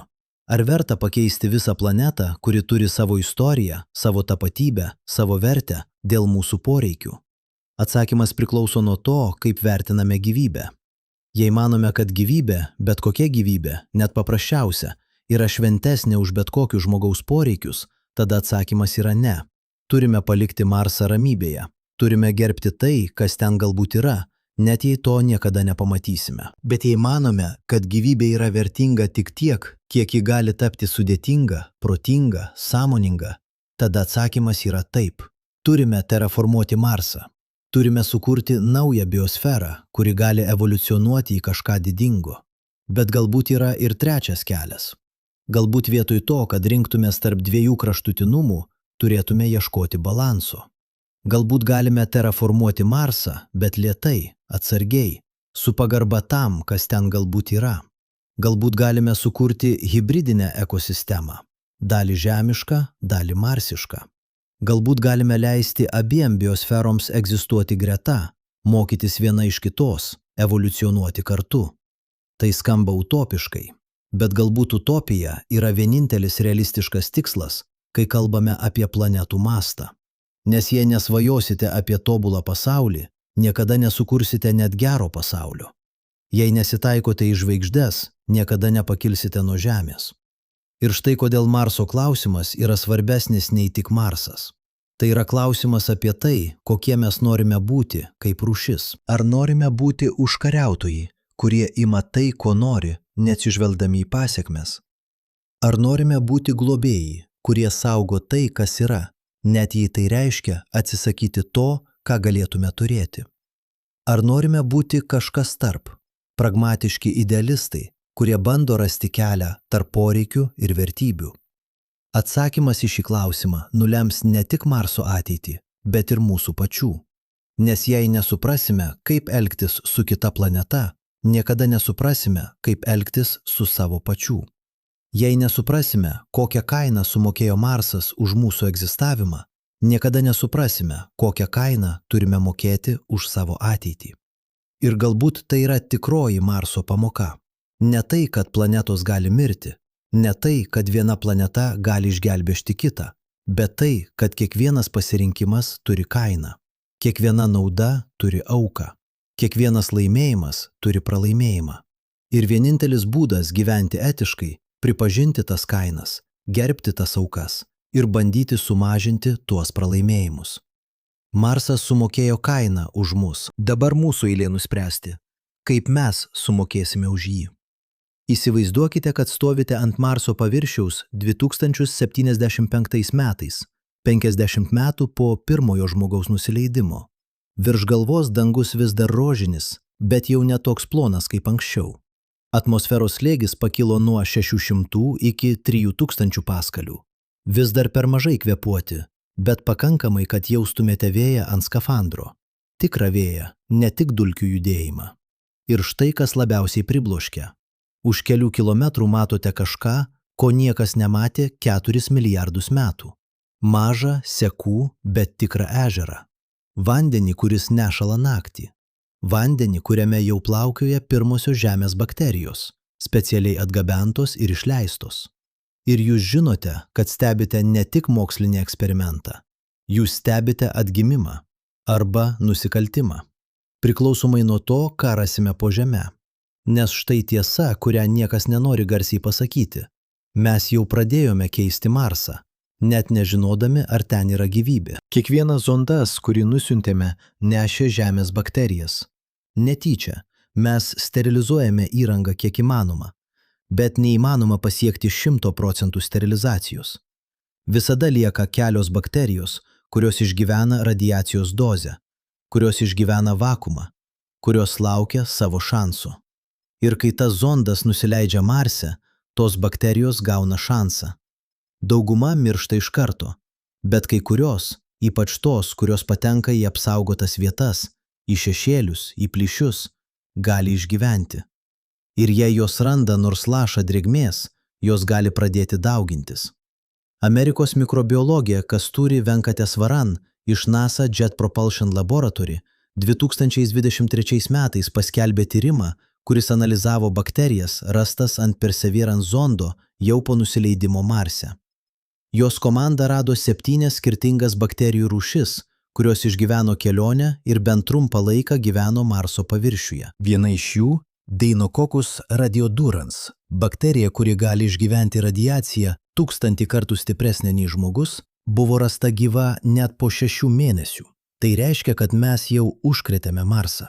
Ne masiškai, ne katastrofiškai, bet užkrėtėme. Ir štai klausimas, kuris neduoda ramybės kiekvienam astrobiologui. Kas, jei tos bakterijos sutinka vietinės? Kas, jei giliai po žeme, kur vis dar yra skystas vanduo, kur vis dar yra šiluma iš planetos vidaus, gyvena marsiškos bakterijos, kurios išgyveno milijardus metų? Ir kas nutiks, kai žemiškos bakterijos jas sutiks?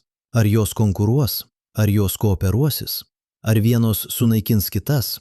Ar jos susijungs į kažką visiškai naujo? Vokietijos evoliucijos biologas Dirk Schulze Makuch iš Berlyno technikos universiteto 2024 metais pasiūlė hipotezę, kurią pavadino kosminio hibridizacijos scenarijumi. Jo idėja – jei žemiškos ir marsiškos bakterijos susitiktų, jos galėtų keistis genetinė medžiaga per horizontalų genų perkelimą. Procesą, kai bakterijos tiesiog pasidalina DNR fragmentais. Tai yra įprasta Žemėje. Taip bakterijos įgyja atsparumą antibiotikams. Bet Marse tai galėtų sukurti kažką neįtikėtino – hibridinę gyvybės formą, kuri turi ir žemiškų, ir marsiškų genų. Organizmą, kuris yra iš dalies mūsų, iš dalies jų. Gyvybę, kuri priklauso 2 pasauliams. Ar tai būtų gražu ar siaubinga? Įsivaizduokite, kad grįžtate iš Marso ekspedicijos ir atsineštate mėginį, kuriame yra tokia hibridinė bakterija. Jūs ją analizuojate ir matote DNR seką, kurios pusė yra panaši į žemišką, bet kita pusė visiškai svetima. Genetinis kodas, kuris naudoja tuos pačius nukleotidus, bet kitokia tvarka. Baltymai, kurie atlieka panašias funkcijas, bet kitokia struktūra. Metabolizmas, kuris naudoja tuos pačius elementus, bet kitokius kelius. Tai būtų didžiausias biologijos atradimas istorijoje. Įrodymas, kad gyvybė gali evoliucionuoti skirtingais būdais. Įrodymas, kad mes nesame vienintelė galima gyvybės forma. Bet tai taip pat būtų įrodymas, kad mes sunaikinome kažką unikalaus. Nes jei tos marsiškos bakterijos egzistavo izoliuotai milijardus metų, jos buvo unikali evoliucinė linija. Jos buvo atskiras gyvybės medžio šakos, kuri vystėsi nepriklausomai nuo mūsų. Ir kai mes jas užkrėtėme žemiškomis bakterijomis, mes užbaigėme tą nepriklausomybę. Mes sujungėme 2 medžius į vieną. Ir niekada nebežinosime, kuo būtų tapusi ta marsiška šaka, jei būtų likusi viena.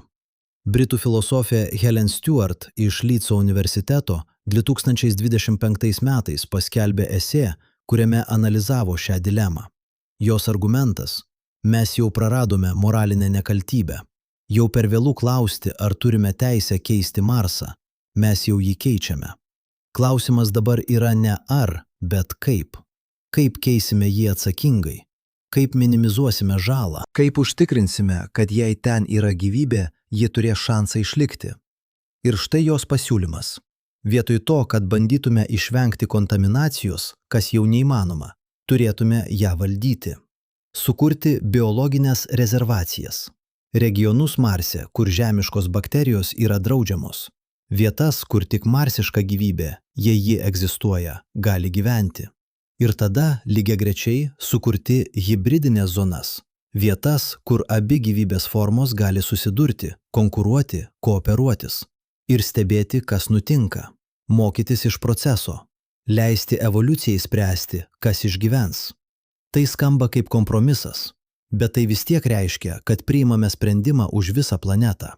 Mes tampame Marso dievais, ne metaforiškai, bet pažodžiui. Mes sprendžiame, kas gyvens ir kas mirs, kas evoliucionuos ir kas išnyks, kas turės ateitį ir kas liks tik praeityje. Ir štai kas labiausiai pribloškia. Mes jau esame tokie dievai žemėje. Kiekvieną dieną mes sprendžiame, kurios rūšys išgyvens ir kurios išnyks. Kiekvieną dieną mes keičiame ekosistemas, naikiname buveines, keičiame klimatą. Mes jau esame geologinė jėga. Mokslininkai net pavadino mūsų erą antropocenu, žmogaus epocha. Ir dabar mes neštume tą galią į kitą planetą. Mes taptume ne tik Žemės, bet ir Marso formavimo jėga. Australijos geologas Will Stephen, kuris 2001 metais pirmasis populiarino antropoceno koncepciją, prieš mirtį 2020 metais paskelbė paskutinį straipsnį. Jame jis įspėjo, jei neišmoksime valdyti savo galios Žemėje, tikrai neturėtume jos nešti į Marsą.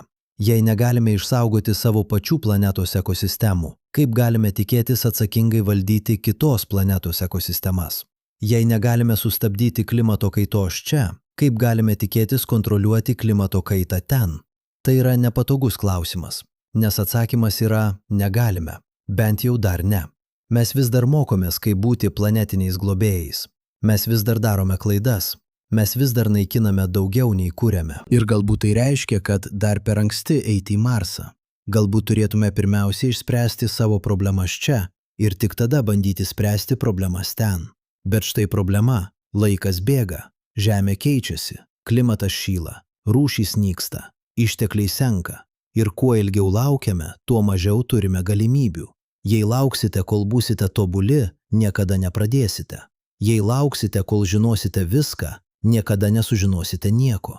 Kartais turite veikti nepaisant neužtikrintumo. Kartais turite rizikuoti, nes nerizikuoti yra dar didesnė rizika. Kinijos kosmoso strategas Namrata Goswami iš Thunderbird valdymo mokyklos 2023 metais paskelbė analizę, kurioje teigia, Marso kolonizacija yra ne pasirinkimas, bet būtinybė. Jos argumentas – Žemė yra pažeidžiama. Vienas didelis asteroidas, viena supervulkano erupcija, viena branduolinė katastrofa ir žmonija gali išnykti. Vienintelis būdas užtikrinti rūšies išlikimą – tapti daugiaplanetinę civilizaciją. Ir Marsas yra vienintelė reali galimybė artimiausioje ateityje. Taigi turime eiti dabar, net jei nesame pasirengę. Nes jei lauksite, kol būsite pasirengę, gali būti per vėlų. Bet ar tai pateisina riziką? Ar išlikimo instinktas pateisina bet kokius veiksmus? Jei turime pasirinkti tarp žmonijos išlikimo ir marsiškos gyvybės išlikimo, jei tokia egzistuoja, ką turėtume pasirinkti? Ar mūsų rūšis yra svarbesnė už kitą rūšį tik todėl, kad ji yra mūsų? Ar turime moralinę pareigą ginti visą gyvybę, net jei tai reiškia rizikuoti savo pačių išlikimu? Čia filosofija susiduria su realybė. Ir realybė yra tokia. Dauguma žmonių pasirinktų savo rūšį. Ne dėl to, kad ji yra geresnė, ne dėl to, kad ji yra vertesnė, bet tiesiog todėl, kad ji yra mūsų. Tai vadinama rūšies šališkumu. Tendencija vertinti savo rūšies interesus aukščiau už kitų rūšių interesus. Ir nors filosofai ginčijasi, ar tai yra moraliai pateisinamas, evoliucija jau priėmė sprendimą už mus. Mes esame užprogramuoti ginti save. Mes esame užprogramuoti išgyventi. Ir jokia filosofija to nepakeis. Bet galbūt galime bent pripažinti šališkumą. Galbūt galime bent pasakyti garsiai. Taip, mes renkamės save. Taip, mes rizikuojame sunaikinti marsiškų gyvybę dėl savo išlikimo. Ir taip, mes žinome, kad tai yra savanaudiška. Bet darome tai atviromis akimis, su pilnu suvokimu kainos. Ne kaip užkariautojai, kurie nežino, ką daro, bet kaip tragiški herojai, kurie žino, kad jų išlikimas reiškia kažko kito mirtį. Tai nėra graži istorija, bet galbūt tai yra vienintelė teisinga istorija. Nes gyvybė niekada nebuvo graži. Gyvybė visada buvo konkurencija. Gyvybė visada buvo kova. Gyvybė visada buvo pasirinkimas tarp išlikimo ir išnykimo. Ir mes kaip rūšis jau padarėme tą pasirinkimą milijonus kartų. Kiekvieną kartą, kai medžiojom gyvūną. Kiekvieną kartą, kai iškirsome mišką. Kiekvieną kartą, kai užteršėme upę. Mes rinkome save. Ir dabar renkamės vėl. Bet štai skirtumas. Dabar mes žinome, ką darome. Dabar mes turime mokslą, kuris gali išmatuoti kainą. Dabar mes turime etiką, kuri gali įvertinti pasekmes. Ir dabar mes turime pasirinkimą. Ne ar daryti, bet kaip daryti. Ar darysime tai akiplėšiškai, naikinančiai, nesirūpindami. Ar darysime tai atsargiai, atsakingai, su pagarba tam, ką naikinome. Izraelio filosofas Yuval Noah Harari 2024 metais paskelbė knygą Homo Deus Martialis – Marso žmogus Dievas. Joje jis teigia, Marso kolonizacija pakeis ne tik Marsą, bet ir mus. Kai tapsime daugiaplanetinė rūšimi, tapsime ir daugiau nei rūšimi. Tapsime civilizacija, kuri gali formuoti planetas. Tapsime jėga, kuri gali keisti pasaulius. Tapsime pažodžiui dievais. Ir tada turėsime nuspręsti, kokie dievai norime būti – gailestingi ar žiaurūs, kūrėjai ar naikintojai, globėjai ar tironai. Ir štai kas labiausiai neduoda ramybės. Mes jau žinome atsakymą, nes jau matėme, kokie dievai esame Žemėje. Matėme, kaip naikinome rūšis. Matėme, kaip keitėme klimatą. Matėme, kaip užteršėme vandenynus. Ir jei nepasikeisime čia, tikrai nepasikeisime ten. Jei nesimokysime iš savo klaidų Žemėje, tikrai jas pakartosime Marse. Taigi galbūt tikrasis klausimas nėra, ar turėtume kolonizuoti Marsą. Tikrasis klausimas yra, ar esame pasiruošę kolonizuoti Marsą. Ar esame pakankamai subrendę kaip rūšis. Ar esame pakankamai išmintingi kaip civilizacija? Ar esame pakankamai atsakingi kaip planetinė jėga? Ir jei atsakymas yra ne, o daugelis mokslininkų teigia, kad yra ne, tada turime dar vieną klausimą. Ar galime tapti pasiruošę? Ar galime išmokti pakankamai greitai? Ar galime pasikeisti pakankamai radikaliai? Ar galime evoliucionuoti ne tik biologiškai, bet ir etiškai, filosofiškai, dvasiškai? Čia prasideda labiausiai spekuliatyvi, bet ir labiausiai svarbi šios istorijos dalis. Nes jei norime tapti daugiaplanetinę civilizaciją, turime tapti ir daugiau nei civilizacija. Turime tapti kažkuo, kas gali mąstyti ne tik apie šimtmečius, bet ir apie milijardmečius. Kažkuo, kas gali planuoti ne tik kartoms, bet ir geologinėms epochoms. Kažkuo, kas gali gerbti ne tik savo rūšį, bet ir visą gyvybę. Žemišką ir nežemišką. Ar tai įmanoma? Ar žmonės gali tapti tokie? Istorija rodo, kad ne. Mes esame trumpalaikiai mąstytojai. Mes planuojame metams, geriausiu atveju dešimtmečiams. Mes rūpinamės savimi, savo šeimomis, savo tautomis, bet ne visa žmonija, ne visa gyvybė, ne visa planeta. Bet galbūt Marsas gali mus pakeisti. Galbūt būtinybė tapti daugiaplanetiniais privers mus mąstyti daugiaplanetiškai. Galbūt iššūkis išgyventi kitoje planetoje išmokys mus, kaip išsaugoti šią planetą. Galbūt procesas tapimo Marso gyventojais padarys mus geresniais Žemės gyventojais. Tai skamba optimistiškai, galbūt per optimistiškai. Bet štai faktas, mes neturime pasirinkimo. Marsas jau kviečia. Technologijos jau egzistuoja, planai jau daromi, pirmieji žmonės jau treniruojasi. Ir per 20 ar 30 metų jie ten nusileis. Ir tada prasidės tikrasis eksperimentas. Ne tik mokslinis, bet ir moralinis. Ne tik technologinis, bet ir filosofinis. Ne tik apie tai, ar galime gyventi Marse, bet ar turime teisę ten gyventi. Ir atsakymas į tą klausimą bus duotas ne žodžiais, bet veiksmais. Ne teorijomis, bet praktika. Ne filosofų, bet kolonistų. Ir kai jie ten nusileis, kai jie pradės statyti bazes, kai jie pradės auginti maistą, kai jie pradės keisti planetą, tada sužinosime, kokie mes iš tikrųjų esame. Tada sužinosime, ar esame verti Marso aukos.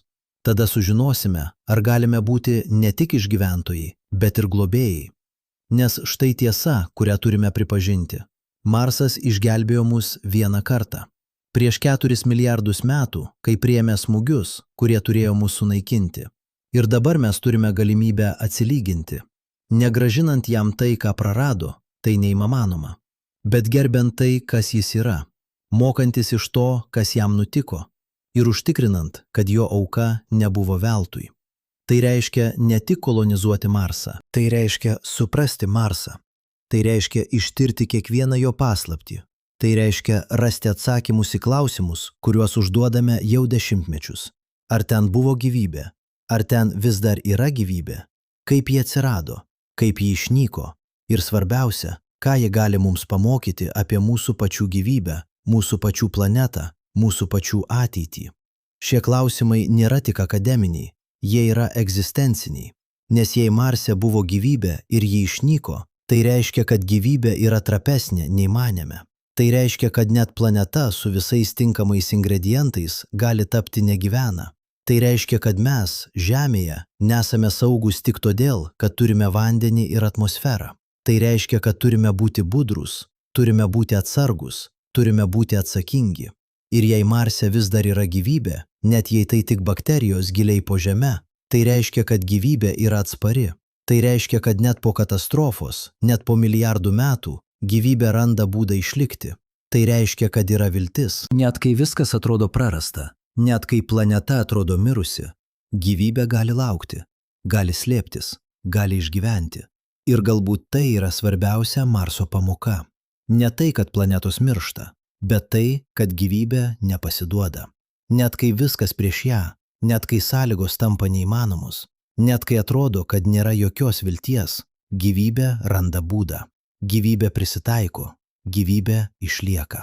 Ir jei marsiškos bakterijos, jei jos egzistuoja, galėjo išgyventi 4 milijardus metų po savo planetos mirties, tai ką tai sako apie mus?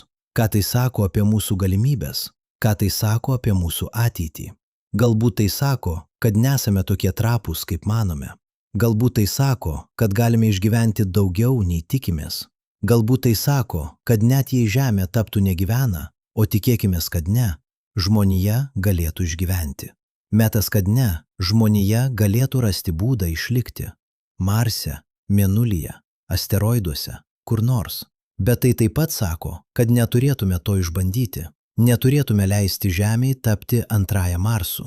Neturėtume pakartoti jo klaidos, jei tai buvo klaida. Neturėtume laukti, kol bus per vėlu ir tik tada bandyti išsigelbėti. Turėtume veikti dabar. Turėtume mokytis dabar, turėtume keistis dabar. Ne dėl Marso, bet dėl Žemės. Ne dėl praeities, bet dėl ateities. Ne dėl to, kas buvo, bet dėl to, kas gali būti. Ir galbūt tai yra tikroji priežastis, kodėl turime eiti į Marsą. Ne užkariauti, ne kolonizuoti, bet mokytis. Mokytis iš planetos, kuri mirė, kad mes galėtume gyventi. Mokytis iš planetos, kuri turi pamokas, kurių negalime išmokti niekur kitur. Mokytis iš planetos, kuri yra ir įspėjimas, ir viltis. Įspėjimas. Štai kas nutinka, kai planeta praranda savo apsaugą. Štai kaip greitai gali išnykti atmosfera. Štai kaip lengva prarasti viską. Viltis. Štai kaip gyvybė gali išlikti net po katastrofos. Štai kaip atspari yra gyvybė. Štai kiek galimybių vis dar yra. Ir galbūt, jei išmoksime abi pamokas, ir įspėjimą, ir viltį, galėsime tapti tuo, kuo turime tapti.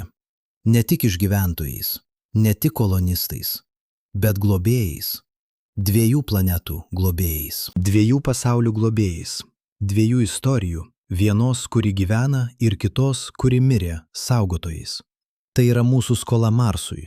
Negrąžinti jam gyvybę, nors galbūt ir tai. Neatsiprašyti už tai, kas nutiko, nes mes nebuvome kalti, bet pripažinti, ką jis padarė. Suprasti, ką jis aukojo, ir užtikrinti, kad jo auka turėjo prasme.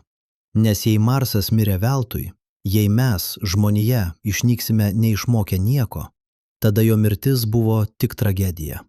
Bet jei jo mirtis išmokė mus, kaip išsaugoti gyvybę, kaip gerbti planetas, kaip būti atsakingais už pasaulius, tada jo mirtis buvo ne tragedija, bet auka. Ne pabaiga, bet pradžia. Ne pralaimėjimas, bet investicija į ateitį. Ir galbūt tai yra vienintelis būdas tikrai pagerbti Marsą. Nestatant paminklus, nerašant eilėraščius, bet gyvenant taip, kad jo auka būtų verta.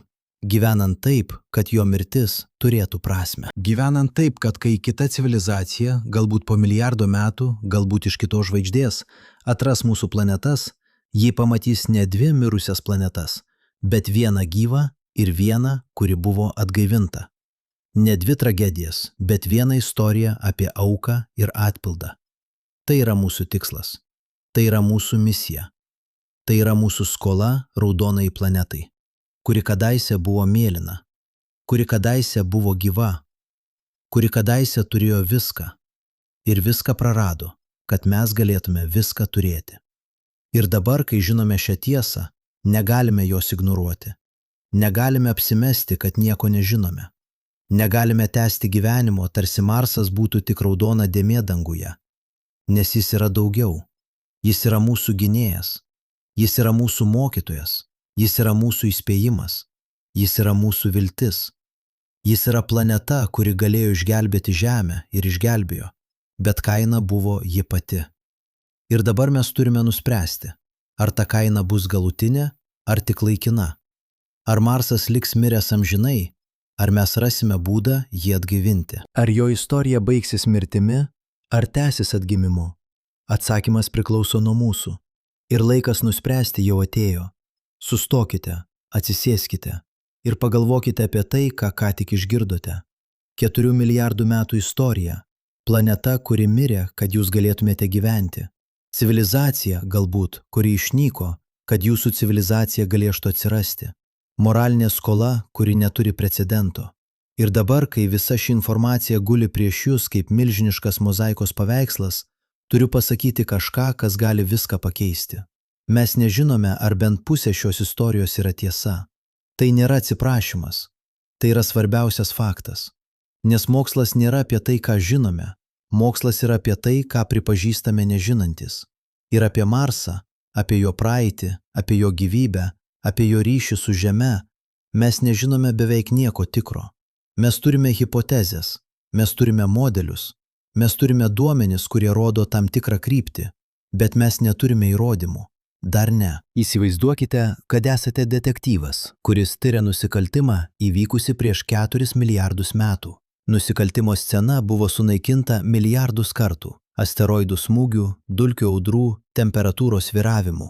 Liudininkai, jei jie egzistavo, mirė prieš geologinės epochas. Įrodymai, jei jie išliko, užkasti kilometrais dulkių ir ledo. Ir jūs turite rekonstruoti visą istoriją iš kelių akmenų fragmentų, kelių cheminių signatūrų, kelių kompiuterinių simulacijų. Ar galite būti tikri? Ne. Ar galite būti pakankamai tikri, kad pasakytumėte istoriją? Galbūt, bet tik jei pripažįstate, kiek daug vis dar nežinote. Taigi, leiskite man papasakoti jums kitą istoriją. Ne istoriją apie tai, ką žinome, bet istoriją apie tai, ko nežinome. Apie klausimus, kurie vis dar neturi atsakymų. Apie paslaptis, kurios vis dar laukia sprendimo. Apie galimybės, kurios vis dar atviros. Taip, mes žinome, kad Marsas patyrė intensyvesnį bombardavimą nei Žemė. Nikolaso Dofas tyrimai iš 2014 metų tai aiškiai rodo. Bet ar tie smūgiai tikrai buvo skirti Žemei? Ar Marsas tikrai pagavo asteroidus, kurie kitaip būtų mus sunaikinę? Ar tai tik sutapimas, kad jis gavo daugiau smūgių, nes yra arčiau asteroidų juostos? Šveicarijos astronomas Alessandro Morbidelli iš Azuro pakrantės observatorijos 2025 metais paskelbė tyrimą, kuris meta šešėlį ant visos Marso skydo hipotezės. Jo komanda sukūrė detalų ankstyvosios Saulės sistemos modelį ir simuliavo milijonus asteroidų trajektorijų. Rezultatas – tik apie 30% asteroidų, kurie smogė į Marsą, būtų pasiekę Žemę, jei Marso nebūtų buvę. Likę 70% būtų praskrieję pro mus arba nukritę į Saulę, arba būtų išmesti iš Saulės sistemos Jupiterio gravitacija. Tai vis tiek reiškia, kad Marsas išgelbėjo mus nuo šimtų didelių smūgių. Bet tai taip pat reiškia, kad istorija nėra tokia paprasta, kaip Marsas paaukojo save už mus. Galbūt jis tiesiog buvo tinkamoje vietoje tinkamu metu. Galbūt jo auka buvo ne auka, bet atsitiktinumas. Galbūt mes skaitome prasmę į procesą, kuris neturėjo jokios prasmės. Ar tai keičia moralinę lygtį? Ar esame mažiau skolingi planetai, kuri mus išgelbėjo atsitiktinai, nei planetai, kuri mus išgelbėjo tyčia? Filosofai ginčijasi, bet galbūt klausimas yra neteisingas. Galbūt skola nėra apie ketinimus, galbūt ji yra tik apie pasekmes. Ir pasekmė yra aiški. Mes gyvename, nes Marsas mirė. Ar tai buvo planas, ar atsitiktinumas, nesvarbu.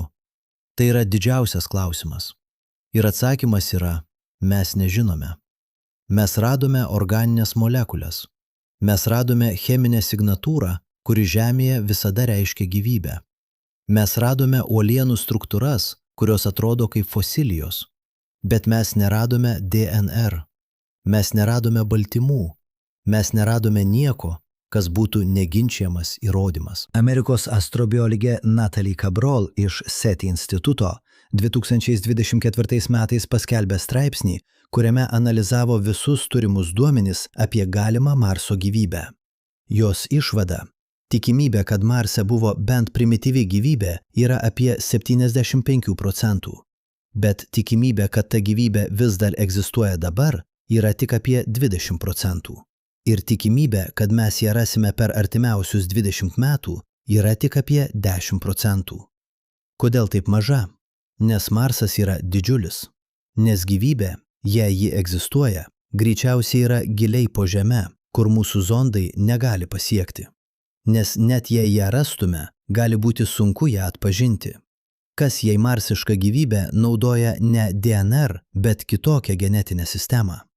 Kas jei jos baltymai yra sudaryti ne iš 20 amino rūgščių, bet iš visiškai kitokių molekulių?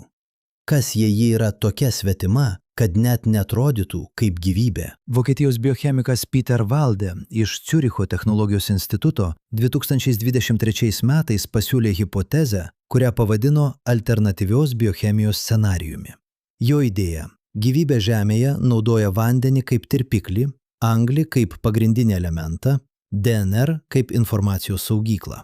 Bet tai nėra vienintelis galimas būdas. Teoriškai gyvybė galėtų naudoti amoniją vietoj vandens, silicį vietoj anglies, visiškai kitokią molekulę vietoj DNR. Ir jei Marse atsirado tokia alternatyvi gyvybė, mes galėtume žiūrėti tiesiai į ją ir jos neatpažinti. Tai skamba kaip mokslinė fantastika, bet chemija tai leidžia, fizika tai leidžia. Vienintelė priežastis, kodėl mes manome, kad visa gyvybė turi būti panaši į žemišką, yra ta, kad žemiška gyvybė yra vienintelė, kurią žinome. Bet tai yra tik vienas pavyzdys, vienas duomenų taškas. Ir iš vieno taško negalite nubrėžti linijos. Taigi, kai ieškome gyvybės Marse, galbūt ieškome ne to. Galbūt ieškome DNR, kai turėtume ieškoti kažko visiškai kito. Galbūt ieškome bakterijų, kai turėtume ieškoti kažko, kas net nepanašu į bakterijas. Galbūt ieškome gyvybės, kurie atrodo kaip mūsų, kai turėtume ieškoti gyvybės, kurie atrodo kaip niekas, ką kada nors matėme. Mes manome, kad žinome. Asteroidų bombardavimas susilpnino branduolį, magnetinis laukas išnyko, Saulės vėjas nupūtė atmosferą. Bet ar tai visa istorija? Ar nebuvo kitų faktorių? Australijos planetologė Charlie Linviver 2026 šiais metais paskelbė tyrimą, kuris siūlo alternatyvią hipotezę. Jos idėja – galbūt Marsas mirė ne dėl išorinių smūgių, bet dėl vidinės nestabilumo. Galbūt jo branduolys buvo per mažas nuo pat pradžių, galbūt jo cheminė sudėtis buvo netinkama ilgalaikiam magnetiniam laukui palaikyti, galbūt jis buvo pasmerktas nuo gimimo dienos. Jos argumentas remiasi naujais duomenimis iš NASA misijos InSight, kuri matavo Marso branduolio dydį ir sudėtį. Paaiškėjo, kad branduolys yra didesnis nei tikėtasi, apie 2000 km spindulių, bet jis turi daug daugiau lengvųjų elementų nei turėtų, ypač sieros. Ir siera sumažina branduolio tankį, kas sumažina konvekciją, kas susilpnina magnetinį lauką. Taigi galbūt Marsas būtų praradęs savo magnetinį lauką net be bombardavimo. Galbūt smūgiai tik pagreitino procesą, kuris vis tiek būtų įvykęs. Galbūt Marsas nebuvo nužudytas, jis tiesiog mirė natūralia mirtimi, tik greičiau nei turėjo. Ar tai keičia istoriją?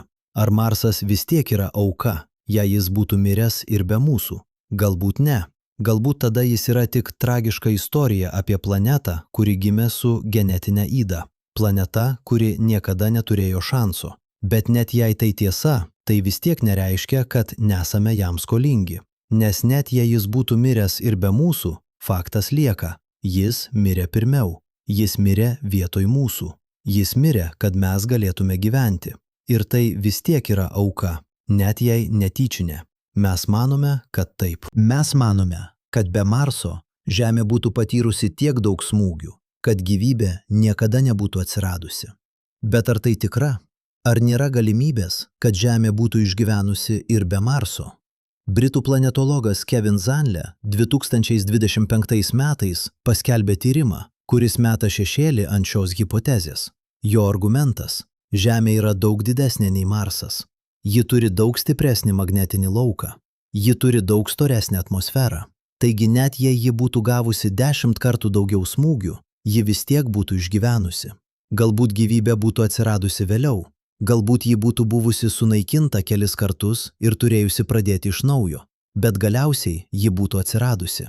Jo skaičiavimai rodo, kad net blogiausių atveju, jei Žemė būtų gavusi visus smūgius, kuriuos gavo Marsas, plus visus savo pačios, gyvybė vis tiek būtų atsiradusi prieš 3 milijardus metų.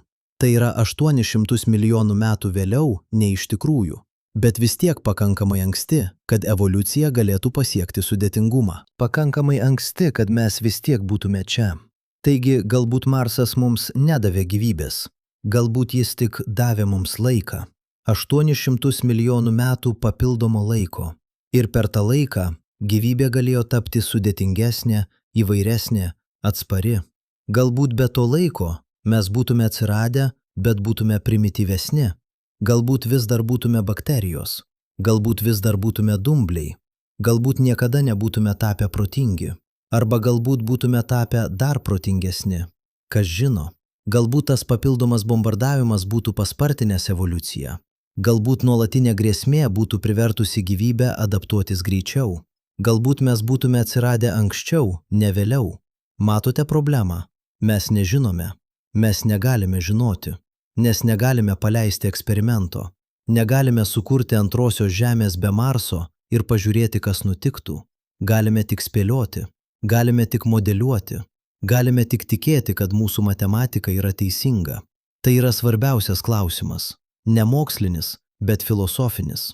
Ne apie praeitį, bet apie ateitį. Ne apie tai, kas nutiko, bet apie tai, ką darysime su tuo, kas nutiko. Nes štai tiesa. Net jei visa ši istorija yra tiesa, net jei Marsas tikrai paaukojo save už mus, net jei ten buvo gyvybė, net jei mes tikrai esame skolingi, tai vis tiek nieko nekeičia, jei mes nieko nedarome. Žinojimas be veikimo yra tik informacija. Supratimas be pasikeitimo yra tik intelektualus žaidimas. Taigi klausimas nėra, ar Marsas mus išgelbėjo.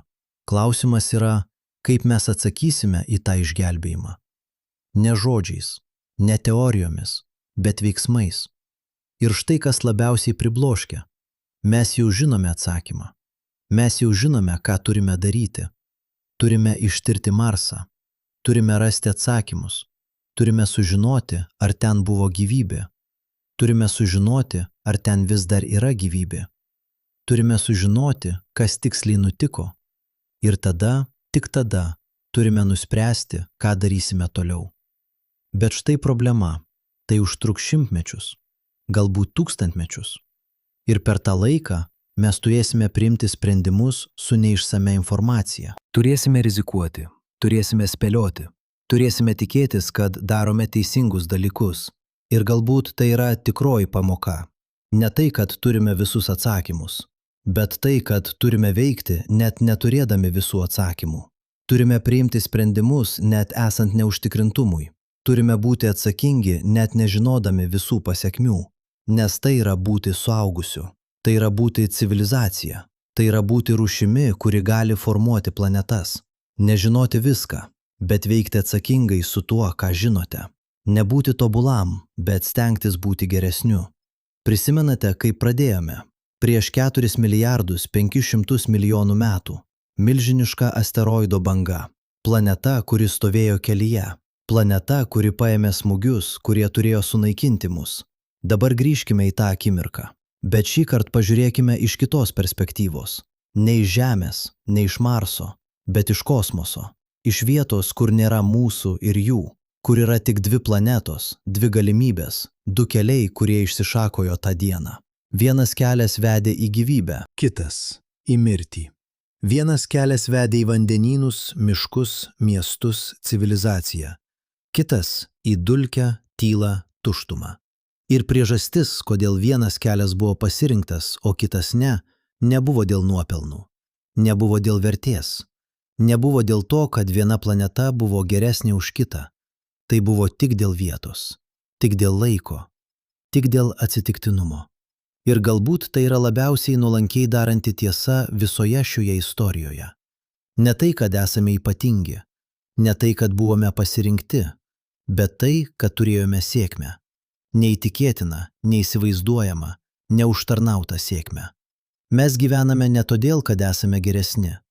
Mes gyvename todėl, kad buvome laimingesni. Mes egzistuojame ne todėl, kad nusipelnėme egzistuoti. Mes egzistuojame todėl, kad kita planeta buvo tinkamoje vietoje, tinkamu metu. Ir kai suprantate tai, kai tikrai, giliai, egzistenciškai suprantate tai, viskas keičiasi. Jūsų arogantiškumas išnyksta, jūsų pasididžiavimas išgaruoja. Jūsų įsitikinimas, kad esate centro, kad esate svarbiausi, kad visata sukasi aplink jūs, visa tai subirėja.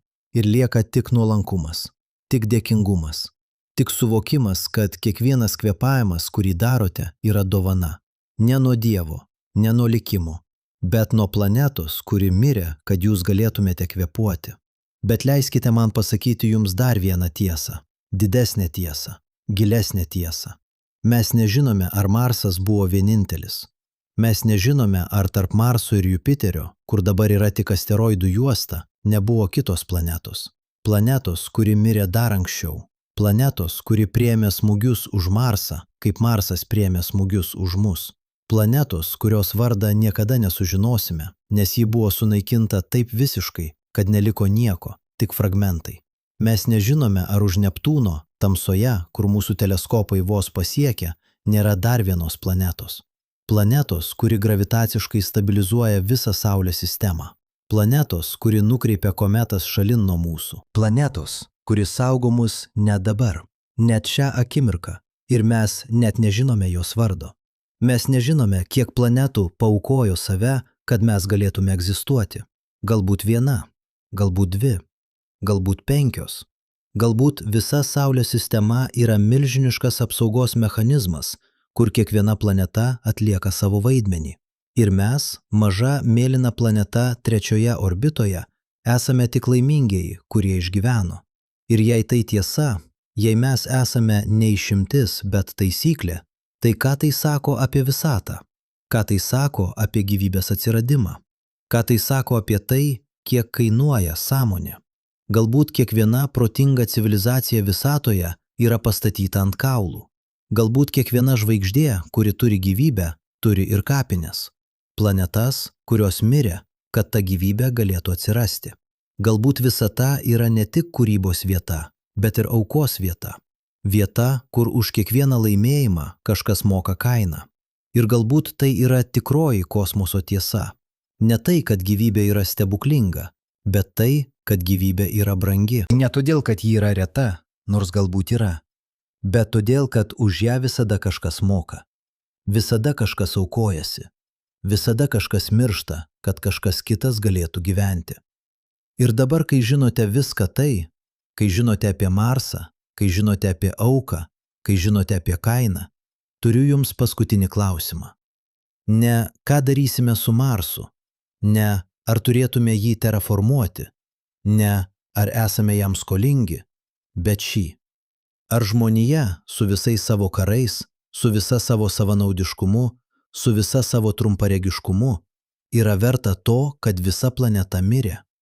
Ar mes, kurie naikinome tiek daug rūšių, kurie užteršėme tiek daug vandenynų, kurie pakeitėme tiek daug klimatų, ar mes esame verti to, kad Marsas sumokėjo galutinę kainą? Atsakymas žinoma priklauso nuo jūsų, bet leiskite man pasiūlyti perspektyvą. Galbūt klausimas nėra, ar esame verti. Galbūt klausimas yra, ar galime tapti verti. Ne dabar, ne šiandien, bet galiausiai, per šimtmečius, per tūkstantmečius. Per evoliuciją, ne tik biologinę, bet ir moralinę, etinę, dvasinę. Galbūt Marso auka nebuvo už mus, kokie esame. Galbūt ji buvo už mus, kokie galime tapti. Už civilizaciją, kuri gali išmokti iš klaidų. Už rūšį, kuri gali augti. Už sąmonę, kuri gali suprasti ne tik save, bet ir visatą. Ir galbūt tai yra tikroji prasmė. Ne tai, kad Marsas mirė veltui, ne tai, kad mes esame tobuli, bet tai, kad turime galimybę. Galimybę tapti kažkuo, kas yra vertas tos aukos. Galimybę sukurti civilizaciją, kuri gerbia planetas. Galimybę tapti rūšimi, kuri saugo gyvybę, ne tik savo, bet visą. Įsivaizduokite, kad stovite ant Marso paviršiaus dar kartą, bet šį kartą ne ateityje, šį kartą dabar, šiandien, 2026 metais. Jūs esate vienas iš pirmųjų žmonių, kurie ten nusileido. Jūs žiūrite į raudoną dulkę po kojomis. Jūs žiūrite į rožinį dangų virš galvos. Jūs žiūrite į mažą mėlyną tašką horizonte, Žemę, jūsų namus, planetą, kuri gyvena todėl, kad ši mirė. Ir jūs jaučiate kažką, ko niekada anksčiau nejautėte. Ne džiaugsmą, ne pasididžiavimą, ne triumfą, bet kažką gilesnio, kažką senesnio, kažką, kas neturi žodžio jokioje žmogaus kalboje. Tai yra jausmas, kai stovite ant žemės, kuri paaukojo save už jūs. Jausmas, kai liečiate dulkę, kuri kadaise buvo vandenynas. Jausmas, kai kvėpuojate orą, net jei per skafandrą, kuris kadaise buvo gyvas. Tai yra jausmas skolos, kuri niekada negali būti gražinta. Jausmas dėkingumo, kuris neturi ribų. Jausmas atsakomybės, kuri tęsis amžinai. Ir galbūt tai yra vienintelis teisingas atsakymas į visus klausimus, kuriuos kėlėme. Ne žodžiais, ne teorijomis, ne filosofija, bet jausmu. Jausmu, kuris keičia jūs, kuris daro jūs nuolankesnį, kuris daro jūs atsakingesnį, kuris daro jūs žmogumi, vertu gyventi planetoje, kuri buvo išgelbėta kitos planetos auka. Marsas yra planeta, kuri galėjo išgelbėti Žemę ir išgelbėjo, bet kaina buvo ji pati. Ir dabar mes gyvename su ta žinia. Gyvename žinodami, kad mūsų egzistavimas nėra garantija, kad mūsų gyvybė nėra teisė, kad mūsų sąmonė nėra duotybė. Mes gyvename žinodami, kad esame čia tik todėl, kad turėjome neįtikėtiną sėkmę, todėl, kad buvome tinkamoje vietoje, tinkamu metu, todėl, kad kita planeta stovėjo kelyje tarp mūsų ir sunaikinimo. Ir galbūt tai yra svarbiausia pamoka, kurią bet kada išmoksime. Ne tai, kad esame ypatingi, bet tai, kad esame laimingi. Ne tai, kad nusipelnėme gyventi, bet tai, kad turime galimybę gyventi. Ir su ta galimybė ateina atsakomybė. Atsakomybė gerbti planetą, kuri mus išgelbėjo. Atsakomybė saugoti planetą, kurioje gyvename. Atsakomybė tapti civilizacija, kuri yra verta aukos, kuri buvo padaryta už mus. Ar mes tapsime tą civilizaciją? Ar tapsime verti Marso aukos? Ar išmoksime pamokas, kurias jis mums paliko? Atsakymas dar neparašytas. Jis bus parašytas ne žodžiais, bet veiksmais. Ne šiandien, bet per ateinančius šimtmečius. Ne vieno žmogaus, bet visos rūšies. Ir kai ateis diena, galbūt po 1000 metų, galbūt po milijono, kai kita civilizacija žiūrės į Saulės sistemą ir matys 2 planetas, abi gyvas, abi klestinčias, abi pilnas gyvybės, tada jie žinos. Jie žinos, kad buvome verti. Jie žinos, kad išmokome. Jie žinos, kad Marso auka nebuvo veltui. Ir galbūt tai yra vienintelis tikrai svarbus dalykas. Ne tai, kas nutiko praeityje, bet tai, ką padarysime su ateitimi. Raudona planeta laukia. Ne kaip užkariaujama teritorija, bet kaip mokytoja. Ne kaip išteklius, bet kaip pamoka. Ne kaip mirtis, bet kaip galimybė atgimimui. Klausimas tik vienas. Ar mes pasiruošę išmokti?